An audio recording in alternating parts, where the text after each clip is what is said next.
തീർക്കുമാറാകട്ടെ.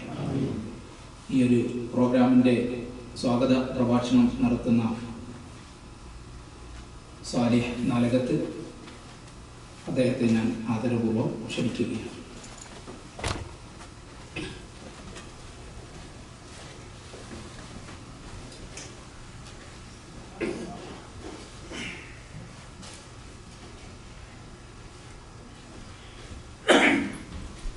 അദ്ദേഹത്തെ കിറായത്തിന് അധ്യക്ഷത.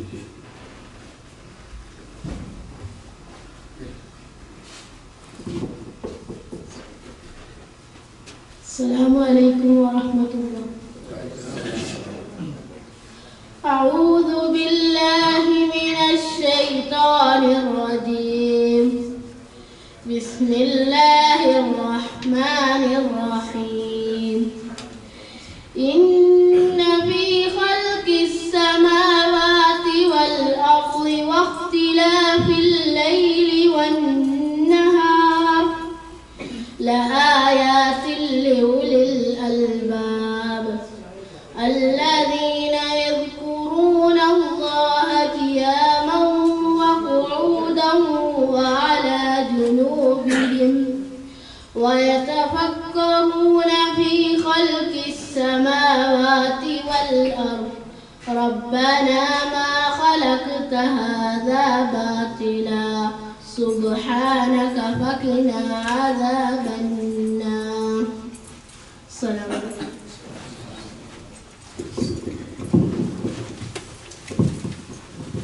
അസ്സലാമു അലൈക്കും. അൽഹംദുലില്ലാഹി വസ്സലാത്തു വസ്സലാമു അലാ റസൂലില്ലാഹി. നമ്മൾ എന്നോട് കൂടിയത് ജാലിയാത്ത് മലയാളം വിഭാഗത്തിൻ്റെ ഒരു ദഅവ പ്രോഗ്രാമിലാണ്. പൊതുവെ നമ്മൾ ഇങ്ങനെ ദഅവ പ്രോഗ്രാമിൽ വിളിച്ചിട്ടുണ്ടെങ്കിൽ ആളുകളെ കിട്ടാറില്ല. അൽഹംദുലില്ലാഹ് വന്ന എല്ലാവർക്കും ആദ്യമായിട്ട് സ്വാഗതം പറയുന്നു. പിന്നെ അലി ഷാക്കിർ മുന്നിൽ എനിക്കറിയാം, സോഷ്യൽ മീഡിയയിൽ കത്തിച്ചൊലിച്ചു നിൽക്കുന്ന ഒരു പ്രാസംഗികനാണ്. അദ്ദേഹത്തെ ഒരു മാസം മുന്നെയാണ് നമ്മൾ ബന്ധപ്പെടുകയും ഇവിടെ സിയാറത്ത് ചെയ്യുന്നുണ്ട് എന്ന് പറഞ്ഞ് നമ്മുടെ ഷേഖ് സമീർ സാഹിബ് ബന്ധപ്പെട്ട് നമുക്ക് ഡേറ്റ് തന്ന് അദ്ദേഹം ഇവിടെ വന്ന് നമ്മളോട് സംബന്ധിക്കാനും നമ്മളോട് അദ്ദേഹത്തിൻ്റെ അറിവിലുള്ള എൽമ നമുക്ക് പകർത്തി തരാനും ഇവിടെ എത്തിയത് അതിയായ സന്തോഷമുണ്ട്. അദ്ദേഹത്തെ ആളുകളുമായി ക്ഷണിക്കുന്നു. അതുപോലെ അദ്ദേഹത്തിലെ സുഹൃത്തുക്കളായ ഷേഖ്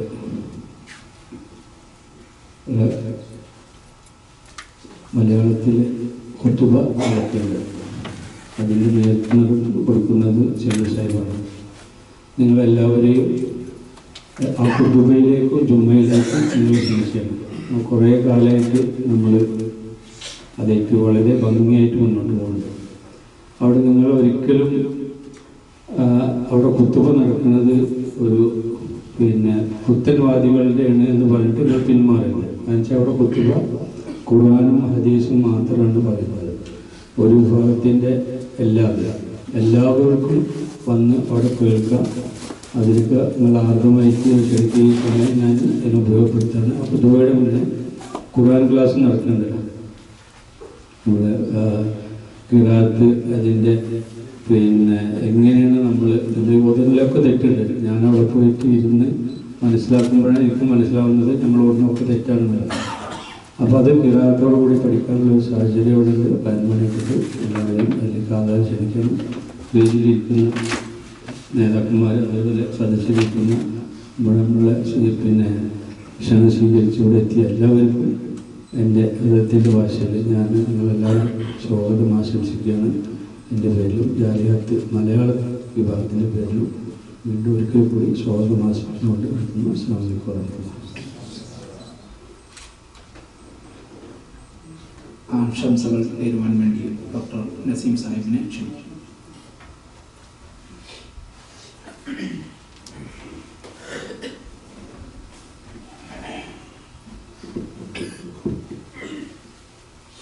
നന്ദിയുള്ളവരാകുക എന്ന വിഷയത്തിൽ നമ്മോട് സംസാരിക്കുന്ന ബഹുമാന്യ പണ്ഡിതൻ അലി ഷാക്കിർ വേദിയിലും സദസ്സിലുമുള്ള ബഹുമാന്യരായ പ്രവാസി സുഹൃത്തുക്കളെ, അസ്സലാമു അലൈക്കും വറഹ്മത്തുള്ളാഹി വബറകാതുഹു. തൊട്ടുമുമ്പ് സ്വാഗത പ്രസംഗത്തിൽ സാലി സാഹിബ് സൂചിപ്പിച്ചതുപോലെ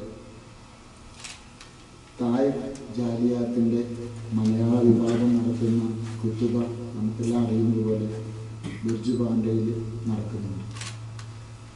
ഏതാനും വർഷങ്ങൾക്ക് മുമ്പ് അഖില സൗദി തലത്തിൽ ഏറ്റവും നല്ല പ്രവർത്തനങ്ങൾക്ക് 1,00,000 റിയാല് സമ്മാനം നേടിയിട്ടുള്ള ഒരു ജാലിയാത്താണ് തായ് ജാലിയാത്ത്.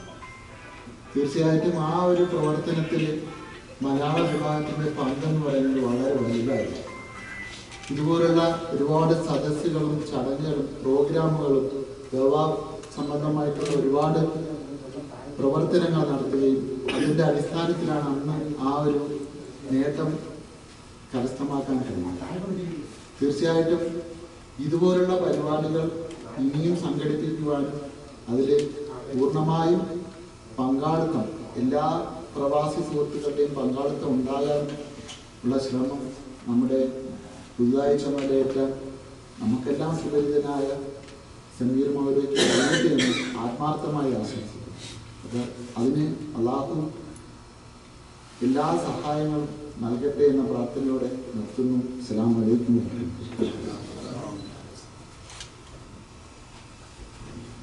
അടുത്തതായി നമ്മൾ നേരെ പ്രോഗ്രാമിലേക്ക് കടക്കുകയാണ്.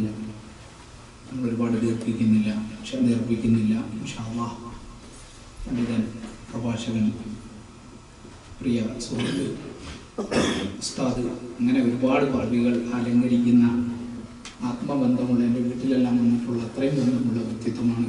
അള്ളാഹു നല്ല നിരക്ക് ഇത് അവതരിപ്പിക്കാനും നമുക്കത് കേട്ട് ഉൾക്കൊള്ളാനുള്ള തോഫീഖ് പ്രദാനം ചെയ്യട്ടെ. ആദരപൂർവ്വം അലീഷ മുണ്ടേരിയെ ക്ഷണിച്ചുകൊള്ളു.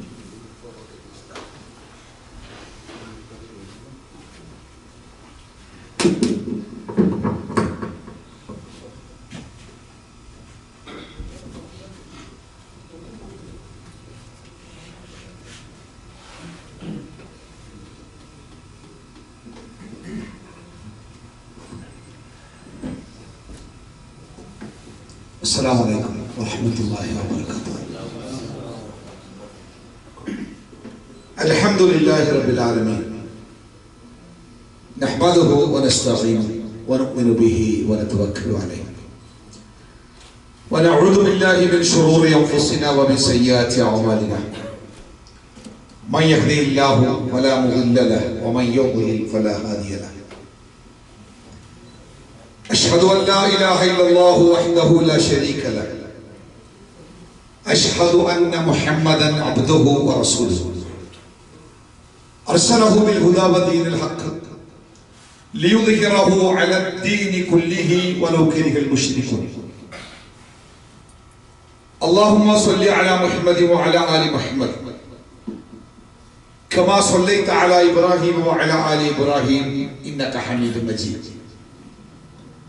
اللهم بارك على محمد وعلى آل محمد كما باركت على إبراهيم وعلى آل إبراهيم إنك حميد مجيد. أما بعد، فإن خير الحديث كتاب الله، وخير الهدي هدي محمد صلى الله عليه وسلم، وشر الأمور محدثاتها، وكل بدعة ضلالة، وكل ضلالة في النار. يا أيها الذين آمنوا اتقوا الله حق تقاته ولا تموتن إلا وأنتم مسلمون. أعوذ بالله من الشيطان الرجيم. بسم الله الرحمن الرحيم. قل ما يعبأ بكم ربي لولا دعاؤكم. ബഹുമാന്യരായ വേദിയിലുള്ള സദസ്സിലുള്ള നേതാക്കളെ, ഏറ്റവും സ്നേഹമുള്ള സഹോദരന്മാരെ, സർവശക്തനായ അള്ളാഹുവിന്റെ നിയമങ്ങളും നിർദ്ദേശങ്ങളും വിധികളും വിലക്കുകളും ജീവിതത്തിന്റെ എല്ലാ സമയങ്ങളിലും സന്ദർഭങ്ങളിലും സാഹചര്യങ്ങളിലും സുഖത്തിലും ദുഃഖത്തിലും സന്തോഷത്തിലും സങ്കടത്തിലും ലാഭത്തിലും നഷ്ടത്തിലും ആരോഗ്യത്തിലും രോഗത്തിലും ജീവിതത്തിന്റെ എല്ലാ അവസരങ്ങളിലും സൃഷ്ടാവായ അള്ളാഹുവിന്റെ നിയമങ്ങളും നിർദ്ദേശങ്ങളും ജീവിതത്തോട് ചേർത്തു പിടിക്കണമെന്ന് സ്നേഹപൂർവം ഓർമ്മപ്പെടുത്തുകയാണ്. അല്ലാഹു സുബ്ഹാനഹു വ തആല നമ്മുടെ ഈ ഒത്തുകൂടൽ പരലോകത്ത് ഉപകരിക്കുന്ന സൽക്കർമ്മമായി സ്വീകരിക്കുമാറാവട്ടെ. അള്ളാഹുവിന്റെ മലക്കുകളുടെ പ്രാർത്ഥന ലഭിക്കുന്ന ബർക്കത്തുള്ള ഒരു മജ്ലിസായി ഈ സദസ്സിനെ റബ്ബ് സ്വീകരിക്കുമാറാവട്ടെ. നമ്മളൊക്കെ ദിവസേന വാർത്തകൾ കേൾക്കുന്നവരും അത് ശ്രദ്ധിക്കുന്നവരും അത് വിശകലനം ചെയ്യുന്നവരും നിരൂപണം നടത്തുന്നവരും അതിനെപ്പറ്റി ചർച്ച ചെയ്യുന്നവരും ഒക്കെയാണ്. പ്രത്യേകിച്ച് പ്രവാസികൾ. നമ്മുടെ നാട്ടിലുള്ള ആളുകൾ വലിയ രൂപത്തിലൊന്നും ശ്രദ്ധിക്കാതെ പോകുന്ന വർത്തമാനങ്ങളൊക്കെ പ്രവാസ ലോകത്ത് വലിയ ജാഗ്രതയുള്ള ഉത്കണ്ഠയുള്ള ചർച്ചകളായി മാറാറുണ്ട്. ഞാന് കുറച്ചു കാലം ഒരു പ്രവാസിയായിരുന്നു. സൗദി അറേബ്യയിലെ യാമ്പൂവിലായിരുന്നു എൻ്റെ പ്രവാസ ലോകം. ഒരിക്കൽ അവിടെ ഇരിക്കുമ്പോഴാണ് നമ്മുടെ നാട്ടില് ഒരു പ്രദേശത്ത് കുറെ ആളുകളെ, ഒരു പ്രത്യേക വിഭാഗത്തിൽപ്പെട്ട ആളുകൾ വെട്ടിക്കൊന്നു എന്ന ഒരു വാർത്ത കേട്ടത്. ഭയങ്കര ഒരു അസ്വസ്ഥതയെ, നാട്ടിലൊക്കെ എന്തൊക്കെയോ സംഭവിക്കാൻ പോവാണ് എന്നൊക്കെ തോന്നൽ. അങ്ങനെ വീട്ടിലേക്ക് വിളിച്ചു. വീട്ടുകാരോട് ചോദിച്ചപ്പോൾ അവർ പറഞ്ഞ അങ്ങനെ കേട്ടു, എവിടെ എന്തൊരു പ്രശ്നമുണ്ടെന്ന് കേട്ടു, ഇവിടെ അങ്ങനെ പ്രശ്നങ്ങളൊന്നുമില്ല, ഇവിടെ ആരും അറിഞ്ഞിട്ടില്ല. അപ്പൊ നമ്മുടെ പ്രവാസികൾക്കിടയിൽ നമ്മുടെ നാട്ടിലെ ഒരു ചെറിയ പ്രശ്നങ്ങൾ പോലും വലിയ വാർത്തകളായി വിഷയങ്ങളായി മാറാറുണ്ട്. നമുക്ക് നമ്മുടെ നാടിനോടുള്ള വല്ലാത്ത പ്രതിബദ്ധതയുടെ ഭാഗമാണ്. നമ്മുടെ ചിന്തയും സ്വപ്നങ്ങളും ഒക്കെ നമ്മുടെ നാടുമായിട്ട് ബന്ധപ്പെട്ടാണ് കിടക്കുന്നത്. ഇപ്പൊ കുറച്ച് ദിവസങ്ങളായിട്ട് നമ്മുടെ നാട്ടിൽ നിന്ന് കേട്ടുകൊണ്ടിരിക്കുന്ന വർത്തമാനങ്ങളൊക്കെ ഒരു പ്രവാസിയെ സംബന്ധിച്ചിടത്തോളം ഒട്ടും സന്തോഷിപ്പിക്കുന്ന വാർത്തകളല്ല.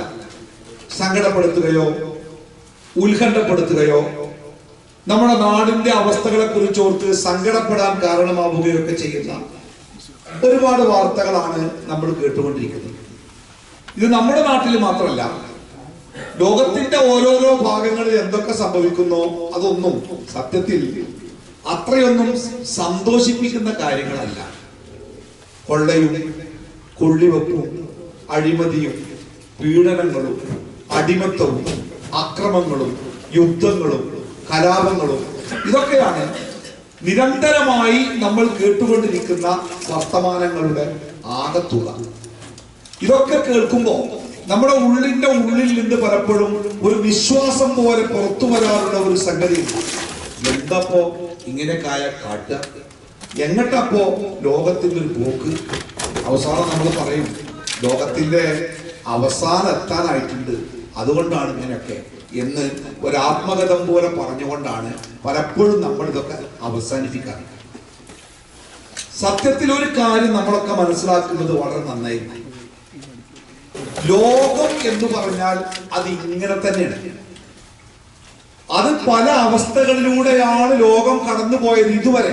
നമ്മളൊക്കെ ചരിത്രം പഠിക്കാറുണ്ട് സ്കൂളുകളിലൊക്കെ.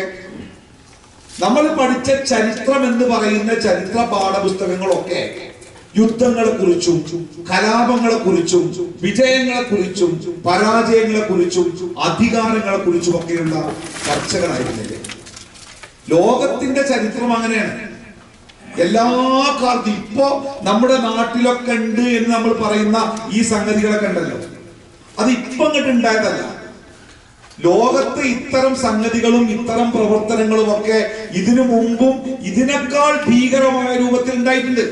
അപ്പൊ നമ്മുടെ പുതിയ കാലത്ത് നമ്മളൊക്കെ എല്ലാ വേദികളിലും ചർച്ച ചെയ്യാവുന്ന ഒരു വിഷയമാണല്ലോ സൗവർഗരതിയുമായി ബന്ധപ്പെട്ട, അല്ലെങ്കിൽ ഈ ലിംഗവ്യതിയാനങ്ങളുമായി ബന്ധപ്പെട്ട, ആണും ആണും പെണ്ണും പെണ്ണുമായിട്ടൊക്കെ കല്യാണം കഴിച്ച് ജീവിക്കാൻ താല്പര്യപ്പെടുന്ന ആ ഒരു അവസ്ഥയെ കുറിച്ച് നമ്മളൊക്കെ ഇപ്പോ വേവലാതിയോടുകൂടിയും ഒക്കെ ചർച്ച ചെയ്യാറുണ്ട്.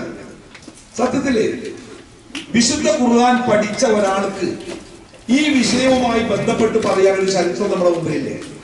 പണ്ട് അല്ലാഹു സുബ്ഹാനഹു വ തആല ലൂത്ത് നബി അലൈഹി സ്വലാത്തു വസ്സലാമിനെ ഒരു സമൂഹത്തിലേക്ക് പറഞ്ഞേക്കാൻ തന്നെ കാരണമാകുന്നത് ആ സമൂഹത്തിൽ നിലനിന്നിരുന്ന വളരെ മോശപ്പെട്ട ഒരു ഏർപ്പാടുണ്ടായിരുന്നു. അത് ഈ പറയപ്പെട്ട ഇന്നിപ്പോ ഈ ഒരുപാട് ഇംഗ്ലീഷ് അക്ഷരങ്ങളിലൊക്കെ അങ്ങനെ പ്രചരിപ്പിക്കുന്ന മഴവില്ലുകളായി പറഞ്ഞു വരുന്ന ആ ഒരു സംഗതി ഉണ്ടല്ലോ, സ്വവർഗരതി.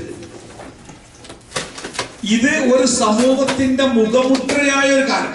ഇന്നിപ്പോ അങ്ങനെ ഒരാണും ഒരു പെണ്ണും തമ്മിൽ സൗഹൃദമുണ്ടെങ്കിൽ അത് ആളുകൾക്കിടയിൽ അറിയിക്കുക എന്നത് ഒരു മോശമാണ്. പലർക്കും അത് രഹസ്യമായിട്ടാണ് നടക്കാറ്.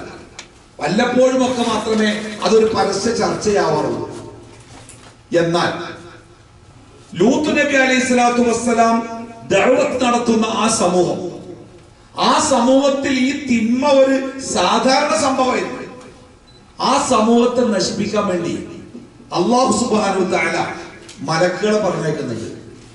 ആ മലക്കുകള് ലൂത്ത് നബി അലൈഹി സ്വലാത്തു വസ്സലാമിന്റെ വീട്ടിലേക്ക് വരുന്നത് നല്ല സുമുഖന്മാരായ ചെറുപ്പക്കാരുടെ രൂപത്തിലാണ്. ആ നാട്ടിലെ ഈ സ്വഭാവമുള്ള ഏതൊരു മനുഷ്യനും ഒന്ന് കണ്ടാൽ ആഗ്രഹിച്ചു പോകുന്ന അത്ര സൗന്ദര്യമുള്ള ചെറുപ്പക്കാരുടെ രൂപത്തിലാണ് ഈ മലക്കുകൾ ലൂത്ത് നബിയുടെ വീട്ടിലേക്ക് വരുന്നത്. അദ്ദേഹത്തിന് മനസ്സിലായില്ല കേട്ടോ ഈ വന്നത് മലക്കുകളാണെന്ന്. തന്റെ വീട്ടിലേക്ക് സുമുഖന്മാരായ ചില അതിഥികൾ കയറി വന്നപ്പോ അദ്ദേഹത്തിന്റെ മനസ്സിൽ തീ കത്താൻ തുടങ്ങി. എന്താ കാരണം? ഭക്ഷണം കൊടുക്കാനൊന്നും ഇല്ലാഞ്ഞിട്ടല്ല, കാരണം അപകടമാണ്. നമ്മളൊക്കെ നമ്മുടെ പെൺമക്കളുമായിട്ടൊക്കെ ചില ഇടങ്ങളിലൂടെ യാത്ര ചെയ്യുമ്പോൾ യാത്രയൊക്കെ ചില സ്ഥലങ്ങളിൽ പെട്ടുപോകുമ്പോ അവിടെ ചില നമ്മൾ ഭയപ്പെടുന്ന ചില ആളുകളുടെ മുഖങ്ങൾ കാണുമ്പോൾ നമുക്കുണ്ടാകുന്ന പേടിയില്ലേ, ഒരു ബസ്സൊന്ന് വേഗം വന്നെങ്കിൽ എന്ന് നമ്മളൊക്കെ ആഗ്രഹിക്കാറില്ല. അതേപോലെ ഈ നാട്ടിലെ ജനങ്ങളുടെ സ്വഭാവം ഇതായിരിക്കെ ആ കത്തുന്ന തീയിലേക്ക് എണ്ണയൊഴിക്കാൻ പോകുന്ന ചെറുപ്പക്കാർ തന്റെ വീട്ടിലേക്ക് വിരുന്നുകാരായി വന്നപ്പോ അദ്ദേഹം പേടിച്ചോയി. അദ്ദേഹം അവരെ വീട്ടിന്റെ ഉള്ളിൽ വാതിലടച്ചിട്ടിരുത്തി, ആ വിവരം പുറത്തറിയാതിരിക്കാൻ. പക്ഷേ അദ്ദേഹത്തിന്റെ ഭാര്യ ഇത്തിരി മോശമായി. അടുക്കള വാതിലിലൂടെ അവൾ പുറത്തേക്ക് ഇറങ്ങി നാട്ടുകാരോട് പറഞ്ഞു, നിങ്ങൾ ഇങ്ങനെ ഇവിടെ പൊട്ടന്മാരായിട്ട് ഇരുന്നോളി, ഞങ്ങളുടെ വീട്ടിൽ കുറച്ച് ആൾക്കാർ വന്നിട്ടുണ്ട്, എന്താ കാണാൻ രസം അല്ലേ. കേട്ട പാതി കേൾക്കാത്ത പാതി ലൂത്ത് നബി അലൈഹി സ്വലാത്തു വസ്സലാമിന്റെ വീട്ടുമുറ്റത്തിലേക്ക് ജനങ്ങൾ ഒഴുകിയെത്തി. നിങ്ങൾ ആ ജനതയുടെ ധാർമ്മികമായ അവസ്ഥയെ കുറിച്ച് മനസ്സിലാക്കാനാട്ടോ ഞാൻ അത്രയും വിശദമായി പറയുന്നത്. വീട്ടുമുറ്റത്ത് വന്നിട്ട് അവര് ആർത്തു വിളിച്ചു, ലൂത്തെ എവിടെ? ഞങ്ങൾക്ക് വേണ്ടത് എന്തോ നിന്റെ വീട്ടിലുണ്ട് എന്ന് കേട്ടല്ലോ, അവരങ്ങോട്ട് പുറത്തേക്ക് ഇറക്കി വിടും. ലൂത്ത് നബി അവരോട് വളരെ ഭൗര്യതയോടുകൂടി പറഞ്ഞു, പൊന്നാറ മനുഷ്യന്മാരെ, എന്റെ വീട്ടിലേക്ക് വന്ന അതിഥികളാണ്, ഞാൻ ആതിഥേയനാണ്. എന്റെ മുമ്പിലിട്ട് എന്റെ അതിഥികളെ ഉപദ്രവിക്കരുത്, അവർക്ക് മുമ്പിലിട്ട് എന്നെ നിങ്ങൾ അപമാനിക്കരുത് എന്നൊക്കെ പറഞ്ഞു നോക്കി. പക്ഷെ ജനങ്ങൾ ആരും കേട്ടില്ല. അവസാനം എത്ര വരെ പറഞ്ഞതറിയോ? എന്റെ വീട്ടില് എന്റെ പെൺമക്കളുണ്ട്, എന്റെ പെൺമക്കളെ നിങ്ങൾ നിയമാനുസൃതം വിവാഹം ചെയ്ത് കൊണ്ടുപോയിക്കോളൂ എന്ന് വരെ അദ്ദേഹം പറഞ്ഞു. പക്ഷെ ആ ജനക്കൂട്ടം കേൾക്കുന്നില്ല. അവർ അദ്ദേഹത്തിന്റെ വീട്ടുമുറ്റത്ത് ഇങ്ങനെ തിളക്കാണ്. അവർക്ക് ഇവരെ കിട്ടണം, പച്ചക്ക് പരസ്യമായിട്ട് പട്ടപകലും. അവസാനം അദ്ദേഹം അവരോട് ചോദിക്കുന്ന ഒരു ചോദ്യം, അല്ല മനുഷ്യന്മാരെ, നിങ്ങളുടെ കൂട്ടത്തില് വിവേകമുള്ള ഒരൊറ്റ മനുഷ്യനെങ്കിലും ഇല്ലേ?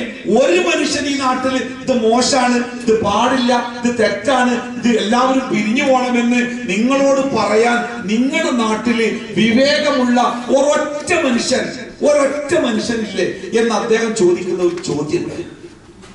ആ നാട് ഇനി നിങ്ങൾ പറയോ, ഇപ്പൊ നമ്മൾ ഈ പറയുന്ന ഈ വൃത്തികെട്ട ഈ കാലഘട്ടം, ആ കാലഘട്ടത്തെക്കാൾ എത്ര മോശപ്പെട്ടതായിരുന്നു ലൂത്ത് നബി അലൈഹി സ്വലാത്തു വസ്സലാം പ്രബോധനം ചെയ്യേണ്ടി വന്ന ആ കാലഘട്ടത്തിന്റെ ധാർമ്മിക അവസ്ഥ അല്ലേ?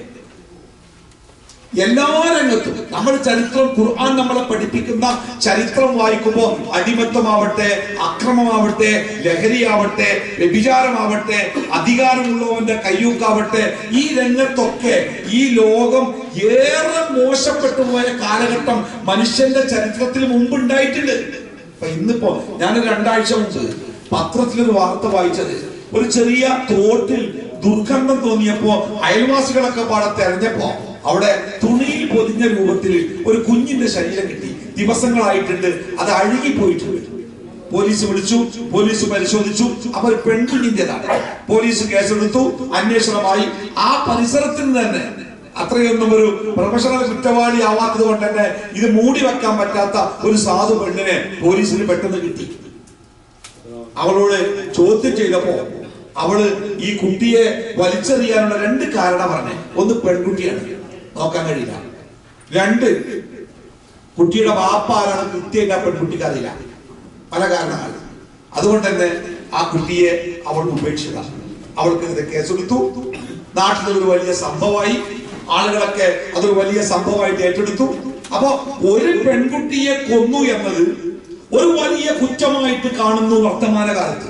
എന്നാൽ ഒരാൾക്ക് ഒരു പെൺകുട്ടി ജനിച്ചിട്ടുണ്ട് എന്നറിഞ്ഞാൽ അപമാനഭാരം കൊണ്ട് അയാളുടെ മുഖം കറുത്തുപോകും എന്ന് ഖുർആൻ പഠിപ്പിക്കുന്ന ഒരു കാലഘട്ടമുണ്ട്. നിങ്ങളുടെ ഭാര്യ പ്രസവിച്ചു, എന്താ കുട്ടി പെണ്ണാണ് എന്ന് കേട്ടാൽ അയാളുടെ മുഖം കറുത്തു പോകുന്നു. പിന്നെ അയാളെ കുറച്ച് ദിവസത്തേക്ക് കാണൂല. പിന്നെ കുറച്ച് ദിവസം കഴിഞ്ഞ് അയാൾ എങ്ങനെ കാണുകയാണ്? അയാള് ഒരു മൺവെട്ടിയും കഴുത്തിലിട്ട് തന്റെ ശരീരം മുഴുവനും പൊടിമണ്ണുമായിട്ട് അയാൾ അങ്ങാടിയിലേക്ക് ഇറങ്ങി വന്നിട്ട് അങ്ങാടിയിലെ ആൾക്കാരോട് അയാള് ഉറക്കം വിളിച്ചു പറയും, എന്റെ മകളെ ഞാൻ ജീവനോടെ കുഴിച്ചു മൂടിയിരിക്കുന്നു. അതൊരു സമൂഹത്തിന്റെ അഭിമാനത്തിന്റെ വാക്കായിട്ട് പരിഗണിക്കുന്ന ഒരു കാലം ഈ ലോകത്തുണ്ടായിരുന്നു. ഒരു പെണ്ണ് ജനിച്ചു എന്നറിഞ്ഞാൽ അവളെ ജീവനോടെ കുഴിച്ചിട്ടിരുന്ന ഒരു കാലം ഈ ലോകത്തുണ്ടായിരുന്നു. അപ്പൊ ഞാൻ പറഞ്ഞത്, ഇന്നിപ്പോ നമ്മുടെ ചുറ്റുപാടിൽ നമ്മൾ കേൾക്കുന്ന ഇത്തരം വർത്തമാനങ്ങളെ കേൾക്കുമ്പോൾ ഇതുതന്നെയാണ് ലോകത്തിലെ ഏറ്റവും മോശപ്പെട്ട അവസ്ഥ എന്ന് വിചാരിക്കേണ്ട. ഇതിനേക്കാൾ മോശമായ അവസ്ഥ മനുഷ്യന്റെ ചരിത്രത്തിൽ മുമ്പുണ്ടായിട്ടുണ്ട്.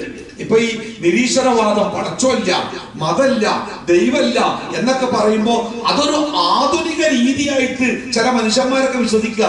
മതം എന്ന് പറഞ്ഞാൽ യാഥാസ്ഥികതയാണ്, അത് പഴഞ്ചനാണ്, മതമൊന്നുമില്ല, അതൊക്കെ വെറുതെ പറയാണ് എന്ന് പറയലാണ് ആധുനികത എന്ന് വിശ്വസിക്കുന്ന ഒരു കാലഘട്ടമല്ലത്. നമ്മുടെയൊക്കെ മക്കള് ചിലപ്പോഴൊക്കെ ഈ ഉമ്മമാര് വിളിക്കാറുണ്ട്, ഉസ്താദെ എന്റെ മോന് ഒരു കൗൺസിലിംഗ് കൊടുക്കണം, അല്ലെങ്കിൽ എന്റെ മോൾക്ക് ഒരു കൗൺസിലിംഗ് കൊടുക്കണം. ഒരു 4-5 വർഷം മുമ്പൊക്കെ ഈ കൗൺസിലിംഗ് വേണമെന്ന് പറഞ്ഞാല് ആൺകുട്ടിയാണെങ്കിൽ ഒരു 60% അതിന്റെ കേസ് ഒന്നുകിൽ പുകവലിയോ അല്ലെങ്കിൽ ലഹരിയോ അല്ലെങ്കിൽ അതുമായി ബന്ധപ്പെട്ട കാര്യങ്ങളേക്കാണ്. പെൺകുട്ടികളാണെങ്കിൽ സ്വഭാവത്തിലെ ചില മാറ്റങ്ങൾ, പെട്ടെന്ന് ദേഷ്യം വരാം, അതേപോലെ പ്രണയം, ഇങ്ങനെ എന്തെങ്കിലും കാര്യങ്ങളേക്കാളും ഈ കൗൺസിലിംഗിന് വിളിക്കാനുള്ള കാരണം. എന്നാൽ ഇപ്പൊ ഒരു 4-5 വർഷമായിട്ട്, അഥവാ കോവിഡിന് ശേഷം ഇങ്ങനെ വിളിക്കുന്ന രക്ഷിതാക്കളിൽ പലരും വിളിക്കാനുള്ള കാരണമായിട്ട് എന്താ പറഞ്ഞാൽ, മക്കൾ മതവിശ്വാസത്തിൽ നിന്ന് അകന്നു പോയിട്ടുണ്ട്. പാപ്പാന്റെ കൂടെ ഓരോ വക്ത് നിസ്കരിക്കാനും പള്ളിയിൽ പോയിരുന്ന കുട്ടിയാണ് ഉസ്താദിന്റെ മോനെ.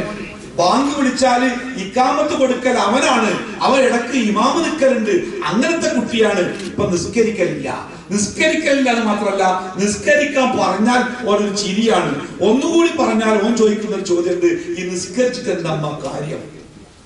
ഇത് ആൺകുട്ടികൾ മാത്രമല്ല, പെൺകുട്ടികളിലും ഇത്തരം ചിന്ത. ആൺകുട്ടികളെക്കാളേറെ, എന്റെ അനുഭവത്തിൽ ആൺകുട്ടികളെക്കാളേറെ മതം വിട്ടുപോകുന്ന കുട്ടികൾ പെൺകുട്ടികളുടെ കൂട്ടത്തിലാണ് കൂടുതൽ കാണുന്നത്. അതിന് ഒരുപാട് രാഷ്ട്രീയ കാരണങ്ങളുണ്ട്, സാഹിത്യപരമായ കാരണങ്ങളുണ്ട്, ഒരുപാട് കാരണങ്ങളുണ്ട്. പക്ഷേ ആ കാരണങ്ങളിൽ ഏറ്റവും പ്രധാനമായത് ഒന്ന്, നമ്മുടെ ഈ പുതിയ തലമുറ വിശ്വസിക്കാനേ മതം എന്നൊക്കെ പറഞ്ഞാൽ പഴഞ്ചനാണ്. മതമില്ല എന്ന് പറയലാണ് പുതിയത്. വിശുദ്ധ ഖുർആൻ നോക്കേണ്ടി ഫിറഔനോട് ആ പ്രവാചകൻ പറയുന്നുണ്ട് അള്ളാഹുവിനെ കുറിച്ച്. ആ ഫിറഔൻ തികച്ചും പരിഹാസത്തോടു കൂടി തന്റെ മന്ത്രിയായ ഹാമാനെ വിളിച്ചുകൊണ്ട് പറയുന്ന ഒരു വാക്കുണ്ട്, ഹാമാൻ നീ നാളെ ഒരു കോണി ഉണ്ടാക്കണം കേട്ടോ. ഒരു കോണി, വലിയ കോണി. എന്തിനാണ് ആ കോണി? എനിക്ക് ആകാശത്തൊന്ന് കേറി നോക്കിയിട്ട് ഈ മൂസ പറയുന്ന ദൈവം എവിടെ, പടച്ചോൻ എവിടെ എന്ന് ഒന്ന് തെരഞ്ഞോക്കട്ടെ. ആകാശത്ത് മൂസ പറഞ്ഞത് ആകാശത്തുണ്ട് എന്നാണല്ലോ. എവിടെ ആ മൂസ പറയുന്ന ദൈവം ആകാശത്തുണ്ടോന്ന് ഞാനൊന്ന് പോയി നോക്കട്ടെ എന്ന് പരിഹാസത്തോടു കൂടി പറയുന്ന ഫിറൗനിന്റെ കഥ പറയുന്നുണ്ട് ഖുർആനിൽ. ഞാന് ആ വിഷയം ദീർഘമായിട്ട് പറയുന്നില്ല. ഞാൻ എന്റെ പ്രിയപ്പെട്ട സഹോദരന്മാരുടെ എന്റെ മുമ്പിലേക്ക് ഏറെ സന്തോഷം തോന്നുന്ന ഒരു കാരണം ഈ സദസ്സിന്റെ യൗവനം തന്നെയാണ്. പലപ്പോഴും മതപരമായ കാര്യങ്ങൾ പറയുന്ന ഒരു സദസ്സിന്റെ ശരാശരി വയസ്സ് പലപ്പോഴും 60ന്റെ മേലേക്കാവുമ്പോ അതൊരു 30ന്റെയും ഒരു 50ന്റെയും ഇടയിലായി കിട്ടുമ്പോണ്ടാകുന്ന സന്തോഷം അതൊരു വലിയ സന്തോഷമാണ്. അപ്പോ ആ യൗവനം തുടിക്കുന്ന ഈ സദസ്സിനോട് എനിക്ക് പറയാനുള്ളത്, നമ്മൾ ജീവിക്കുന്ന കാലഘട്ടത്തിൽ തിന്മകളുണ്ട്. പക്ഷെ ഈ തിന്മകൾ ലോകത്തെ ആദ്യത്തെ തിന്മകളല്ല. ഇതുപോലുള്ളതോ ഇതിനേക്കാൾ ഭീകരമായതോ ആയ ഈ തിന്മയുടെ രൂപങ്ങൾ പണ്ടും ഈ മനുഷ്യർക്കിടയിൽ ഉണ്ടായിട്ടുണ്ട്. എന്നിട്ട് എന്താ ലോകത്തുണ്ടായത്? ആ തിന്മകൾ ലോകത്തെ തകർത്ത് കളഞ്ഞോ? അതല്ല, ആ തിന്മകൾ മാറി നന്മകളുടെ ഒരു ലോകം ഈ ലോകത്ത് മുമ്പ് ഉണ്ടായിട്ടുണ്ടോ? ഉണ്ട്. അല്ലേ? ജാഹിലിയ കാലഘട്ടം എന്ന് വിശേഷിപ്പിച്ച ഏറ്റവും വൃത്തികെട്ട ഒരു കാലത്തു നിന്നല്ലേ ലോകത്തിലെ ഏറ്റവും ഉത്തമ സമുദായമായ ഈ മുസ്ലിം സമുദായത്തിലെ ഉമ്മത്തുണ്ടായത്? അല്ലേ? എത്ര വൃത്തികെട്ടതായിരുന്നു ജാഹിലിയത്ത്. ആ ജാഹിലിയത്തിൽ നിന്നാണല്ലോ ലോകത്തിനെ നയിക്കുവാൻ പ്രാപ്തമായ ഒരു ജനസമൂഹത്തെ റസൂലുള്ളാഹി സ്വല്ലല്ലാഹു അലൈഹി വസല്ലമ പരിവർത്തിപ്പിച്ചെടുത്തത്. അപ്പൊ നമ്മൾ മനസ്സിലാക്കേണ്ടത്, പെട്ടെന്ന് മനസ്സിലാക്കേണ്ടത്, ലോകത്തിന്റെ കറക്കത്തിൽ രാവും പകലും ഉണ്ടാകുന്നത് പോലെ, ഇരുട്ടും വെളിച്ചവും ഉണ്ടാകുന്നത് പോലെ, തണുപ്പും ചൂടും ഉണ്ടാകുന്നത് പോലെ നന്മയും തിന്മയും ലോകത്തിന്റെ കറക്കത്തിൽ ഇടക്കിടക്ക് മാറി വരുന്ന രണ്ട് സംഗതികളാണ്. ഇവിടെ മനസ്സിലാക്കേണ്ട പ്രധാനപ്പെട്ട സംഗതി, തിന്മയുടെ കുത്തൊഴുക്കുണ്ടാകുമ്പോഴൊക്കെ ആ തിന്മയിലേക്ക് വീണുപോയ ജനസമൂഹത്തെ സംസ്കരിക്കാൻ അല്ലാഹു സുബ്ഹാനഹു വ തആല പ്രവാചകന്മാരെ പറഞ്ഞയച്ചു. എല്ലാ കാലത്തും നിങ്ങൾ ചരിത്രം നമ്മുടെ കുട്ടികളൊക്കെ മദ്രസയിൽ പഠിക്കുന്ന പുസ്തകം വായിച്ചു നോക്കണ്ടി, എപ്പോഴാണ് അല്ലാഹു തആല പ്രവാചകന്മാരെ പറഞ്ഞയച്ചത്? എന്തിനാണ് അല്ലാഹു തആല പ്രവാചകന്മാരെ പറഞ്ഞയച്ചത്? എങ്ങനെയാണ് പ്രവാചകന്മാർ ആ ജനതക്കിടയിൽ പ്രവർത്തിച്ചത്? ഈ 3 ചോദ്യങ്ങളുടെ ഉത്തരം വളരെ പ്രസക്തമാണ്. ഒന്ന്, എപ്പോഴാണ് അള്ളാഹു പ്രവാചകന്മാരെ പറഞ്ഞയച്ചത്? മനുഷ്യന്മാര് പട്ടിണിയിലായ കാലത്തോ, മനുഷ്യന്മാർക്ക് വീടില്ലാതായ കാലത്തോ, മനുഷ്യന്മാർക്ക് വിദ്യാഭ്യാസം ഇല്ലാതായ കാലത്തോ, മനുഷ്യന്മാർക്ക് ഭരണവും അധികാരവും ഇല്ലാത്ത കാലത്തോ, ഏത് കാലത്താണ് അള്ളാഹു തആല പ്രവാചകന്മാരെ പറഞ്ഞയച്ചത്? ഉത്തരം കൃത്യമാണ്. ഒരു രാജ്യത്തെ ജനങ്ങൾ തിന്മകളിൽ മുങ്ങിപ്പോയ കാലത്താണ് അള്ളാഹു ആ നാട്ടിലേക്ക് പ്രവാചകന്മാരെ പറഞ്ഞയച്ചത്. ഒന്നാമത്തെ ഉത്തരം. രണ്ടാമത്തെ ഉത്തരം, എന്താണ് ആ പ്രവാചകന്മാർക്ക് ചെയ്യാനുണ്ടായിരുന്നത്? ആ പ്രവാചകന്മാർക്ക് ചെയ്യാനുണ്ടായിരുന്നത് ആ തിന്മകളിൽ അകപ്പെട്ട ജനങ്ങളെ സംസ്കരിച്ച് അവരെ നല്ല മനുഷ്യരാക്കി മാറ്റുക. ഇതായിരുന്നു പ്രവാചകന്മാർക്ക് ചെയ്യാണ്ടായിരുന്നത്. രണ്ടാമത്തെ ചോദ്യത്തിന് ഉത്തരം. മൂന്നാമത്തെ ചോദ്യത്തിന്റെ ഉത്തരമാണ് നമ്മുടെ വിഷയവുമായി ബന്ധപ്പെട്ട് കിടക്കുന്നത്. എങ്ങനെയാണ് പ്രവാചകന്മാർ തിന്മയിൽ മുങ്ങിപ്പോയ ഒരു ജനതയെ സംസ്കരിച്ചത്? അപ്പൊ നമുക്കറിയാലോ, നമ്മുടെ കൂട്ടത്തിൽ ചിലപ്പോ ചില ആളുകള് ലഹരിക്ക് അടിമകളാവാറുണ്ട്. പുതിയതായിട്ട് പുതിയ കാലത്തിന്റെ ഒരു വലിയ ദുരന്തം തന്നെയാണ് ഈ ലഹരിയും അതുമായി ബന്ധപ്പെട്ട സംഗതികൾ. ഇടക്കിടക്ക് ചില ഈ പെൺകുട്ടികൾ വിളിച്ചിട്ട് പറയും, ഉസ്താദെ പിന്നെ ഒരു കരച്ചിലാണ്. എന്താ കരച്ചിൽ? അവസാനം തേകി പറയും, പിന്നെ എന്റെ ഭർത്താവ് ഇന്നലെ വീട്ടിൽ വന്നപ്പോ കള്ളു കുടിച്ചിരുന്നു ഉസ്താദെ. കള്ളു എന്നാ പറയാം, അതിന്റെ ബ്രാൻഡും പേരൊന്നും അവർക്ക് അറിയാം. എന്നിട്ട് പിന്നെ കരഞ്ഞുകൊണ്ട് പറയും, ഉസ്താദെ എന്റെ വാപ്പ പള്ളിയുടെ പ്രസിഡന്റാണ്, മൂപ്പര വാപ്പ പള്ളിയുടെ സെക്രട്ടറിയാണ്, ഇത് ആരോടെങ്കിലും പറയാൻ പറ്റുമോ? ഞാൻ ഇത് ആരോടാ പറയാ? ഞാൻ മരിക്കാൻ പോവാണ്, ഞാൻ എന്റെ കുട്ടികളെ കൊന്നുകാണ്ട് ഞാൻ മരിക്കും എന്നൊക്കെ പറഞ്ഞിട്ട് ഈ പെൺകുട്ടികളുടെ സങ്കടങ്ങളെ പറയും. അപ്പൊ നമ്മൾ ചോദിക്കും അവരോട്, അതിനിപ്പോ നിങ്ങളുടെ ഭർത്താവ് മദ്യപിക്കുന്നുണ്ട് എന്ന് എന്നോട് പറഞ്ഞിട്ട് എനിക്കെന്താ ചെയ്യാൻ പറ്റുക?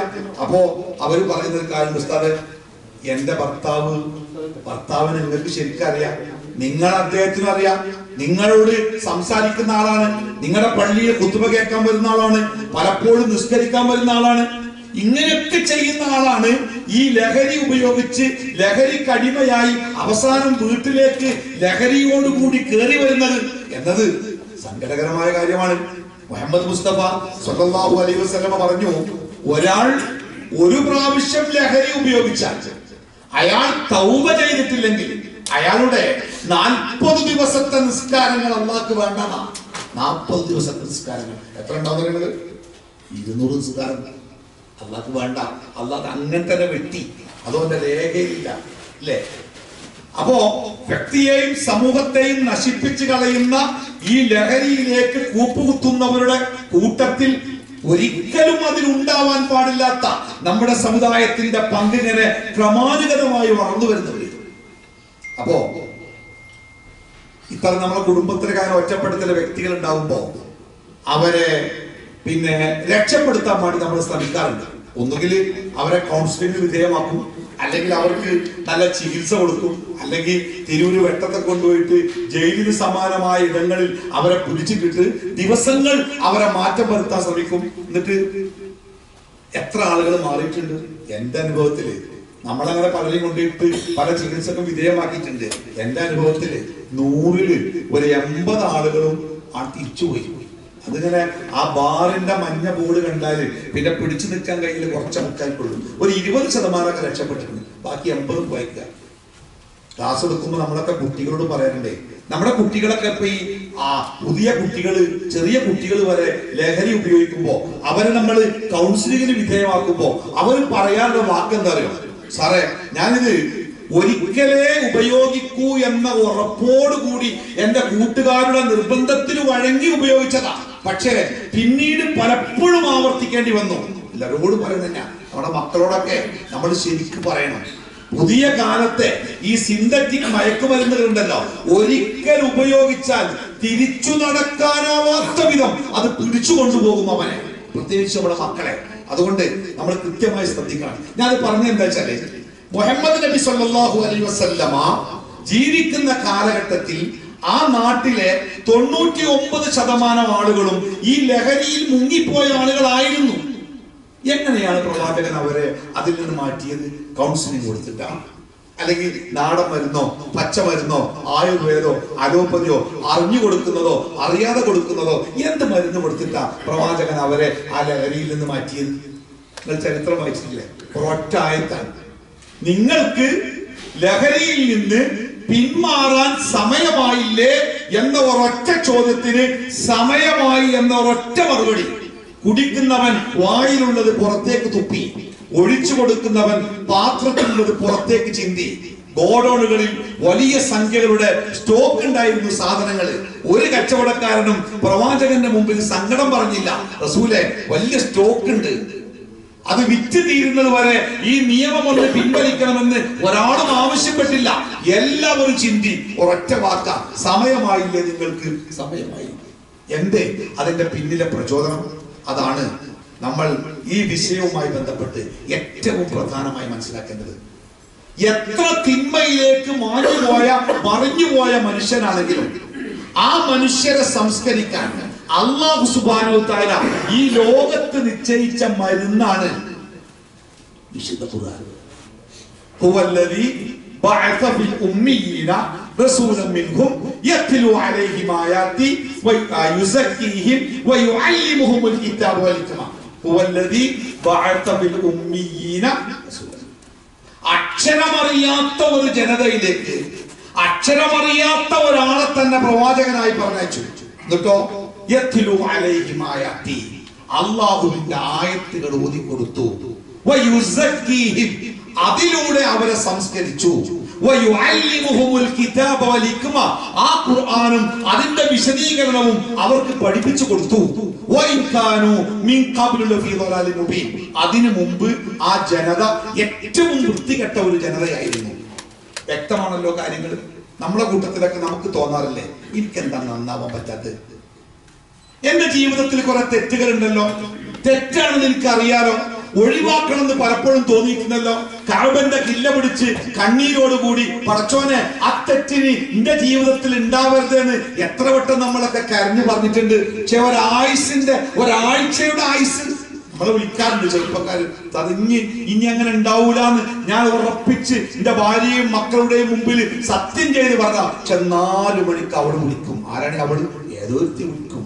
അതോടുകൂടി എന്റെ തീരുമാനങ്ങളൊക്കെ പതറിപ്പോവാണ്. അല്ലെങ്കിൽ അത് കാണുമ്പോ ഇത് കേൾക്കുമ്പോ അവിടെ പോകുമ്പോ എന്താ എനിക്ക് നന്നാവാൻ പറ്റാത്തത്? നന്നാവണം ആഗ്രഹമില്ലാത്ത ആരായി കൂട്ടത്തിലില്ലാത്ത? എനിക്ക് നന്നാവണ്ട, ഞാൻ അങ്ങനെ നശിച്ച് പോയിക്കോട്ടെ എന്ന് പറയുന്ന ആരെങ്കിലും ഈ കൂട്ടത്തിലുണ്ടല്ലോ. അങ്ങനെ ആർക്കെങ്കിലും തോന്നുന്നുണ്ടോ ഞാൻ നന്നാവില്ല, എനിക്ക് നന്നാവാൻ പറ്റില്ല, ഞാൻ ആകെ നശിച്ച് പോയിട്ടുണ്ട് എന്ന് ആർക്കെങ്കിലും പറയാൻ പറ്റുമോ? അങ്ങനെ ആർക്കെങ്കിലും ഒരു തോന്നലുണ്ടെങ്കിൽ എങ്ങനെ അവനവനെ കുറിച്ച് അവനവനെ അറിയണല്ലോ. ഞാനൊക്കെ ചെയ്തത്ര തോന്നിയാസം വേറെ ഒരാളും ചെയ്തിട്ടുണ്ടാവില്ല, അതുകൊണ്ട് ഇനി നന്നാവുന്നുള്ളത് ഇന്റെ ഡിക്ഷണറിയിൽ ഉണ്ടാവൂല എന്നൊക്കെ സങ്കടത്തോടു കൂടി വിചാരിക്കുന്ന ആൾക്കാരില്ലേ. അള്ളാഹു ഖുർആനില് സ്നേഹത്തോടെ നമ്മളെ വിളിച്ചു പറഞ്ഞൊരു വാക്കുണ്ട്. എന്താണെന്നറിയോ? ഖുൽ യാ ഇബാദിയല്ലദീന അസ്റഫു അലാ അൻഫുസിഹിം വലാ തഖ്നതു മിൻ റഹ്മത്തില്ലാഹ്.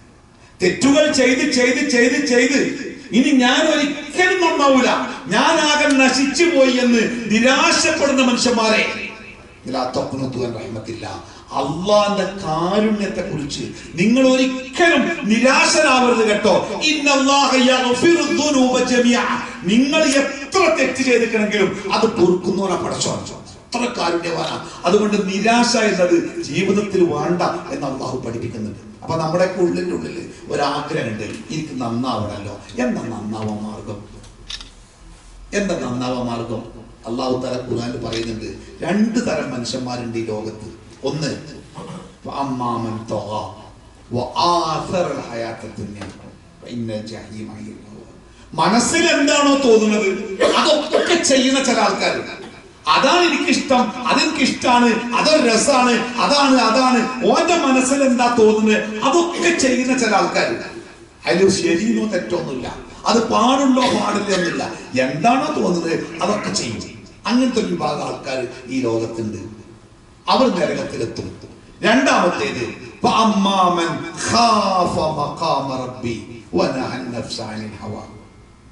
എന്റെ ജീവിതത്തിന്റെ കണക്ക് പറയുന്ന ഒരു നാളെ എന്റെ സൃഷ്ടാവായ പടച്ച റബ്ബിന്റെ മുമ്പിൽ ഞാൻ പോയി നിന്ന് എന്റെ ജീവിതത്തിന്റെ മുടിനാരിഴ കീറി ഞാൻ മറുപടി പറയേണ്ട ഒരു ദിവസം എനിക്ക് വരാനുണ്ടല്ലോ എന്ന പേടിയിൽ തന്റെ മനസ്സിനെ നിയന്ത്രിക്കുന്നവൻ തന്റെ തോന്നലുകൾ ഉണ്ടാകുമ്പോ അതിനെ ഒന്ന് കടഞ്ഞെടുക്കും. അത് ശരിയാണോ തെറ്റാണോ? അല്ലേ? നബി സ്വല്ലല്ലാഹു അലൈഹി വസല്ലം പറഞ്ഞില്ലേ, നാളെ അള്ളാഹുവിന്റെ അർശിന്റെ തണല് കൊണ്ട് അള്ളാഹു ആദരിക്കുന്ന 7 വിഭാഗം ആളുകളിൽ ഒരു വിഭാഗം ആരയിക്കാരങ്ങള്. അപ്പൊ നമ്മളെ കൂട്ടത്തിൽ ആരെങ്കിലൊക്കെ ആ കൂട്ടത്തിൽ ഉണ്ടാവും. ആരാണെന്നറിയാം? റസൂലുള്ളാഹി സ്വല്ലല്ലാഹു അലൈഹി വസല്ലം പറഞ്ഞത് റജുലുൻ, ഒരു മനുഷ്യനാണ്. എന്താ അവന്റെ പ്രത്യേകത? അവനെ ഒരു സ്ത്രീ വിളിക്കുകയാണ്. എങ്ങനത്തെ സ്ത്രീ? അങ്ങാടി കൂടെ കേറിറങ്ങിപ്പോണ ഒരു പെണ്ണല്ല, നല്ല സൗന്ദര്യമുള്ള, നല്ല തറവാടിത്തമുള്ള, കുലീനത്വമുള്ള ഒരു സ്ത്രീ, സൗന്ദര്യവതിയായ സ്ത്രീ. അവനെ വിളിക്കുക. എല്ലാ സാഹചര്യങ്ങളും അനുയോജ്യമായ ഒരു സമയത്ത് അവനെ വിളിക്കുക. ഒരു ചെറുപ്പക്കാരനെ തിരിച്ചു ആവാം, ഒരു പെൺകുട്ടിയെ ഒരു ചെറുപ്പക്കാരനെ വിളിക്കുന്നത്. എല്ലാം ഉള്ള ഒരു ചെറുപ്പക്കാരൻ, യോഗ്യതയുള്ള ചെറുപ്പക്കാരൻ ഒരു പെൺകുട്ടിയെ വിളിക്കുക, അല്ലെങ്കിൽ ഒരു പെണ്ണ് ഒരാണിനെ വിളിക്കുകയാണ്. നിങ്ങൾ വരി, ഇവിടെ ആരുമില്ല, ഒക്കെ റെഡിയാണ്. ആ സമയത്ത് അവൻ പറയുന്നത് മറുപടി ഉണ്ട്. എന്താണ്? ഞാൻ വരൂല, പേടിയാണെന്നല്ല. ബാപ്പ കണ്ട പ്രശ്നമാണ്, ഭാര്യ അറിഞ്ഞ പ്രശ്നമാണ്, നാട്ടുകാരറിഞ്ഞ പ്രശ്നമാണ്, ആരെങ്കിലും കാണും, അവിടെ CCTV ഒക്കെ ഉള്ളതാണ്, അതുകൊണ്ട് ഞാൻ വരൂല എന്നല്ല അവന്റെ മറുപടി. അവന്റെ മറുപടി ഞാൻ വരൂല. എന്താ കാരണം? ഇന്നീ അഖാഫുല്ലാഹ്, എനിക്ക് പടച്ചോനെ പേടിയാണ്, എനിക്ക് പടച്ചോനെ പേടിയാണ്. എന്റെ പൊന്നാര സഹോദര, ഓനൊക്കെ അർശിന്റെ തണലെങ്ങനെ കിട്ടാതൊക്കെ.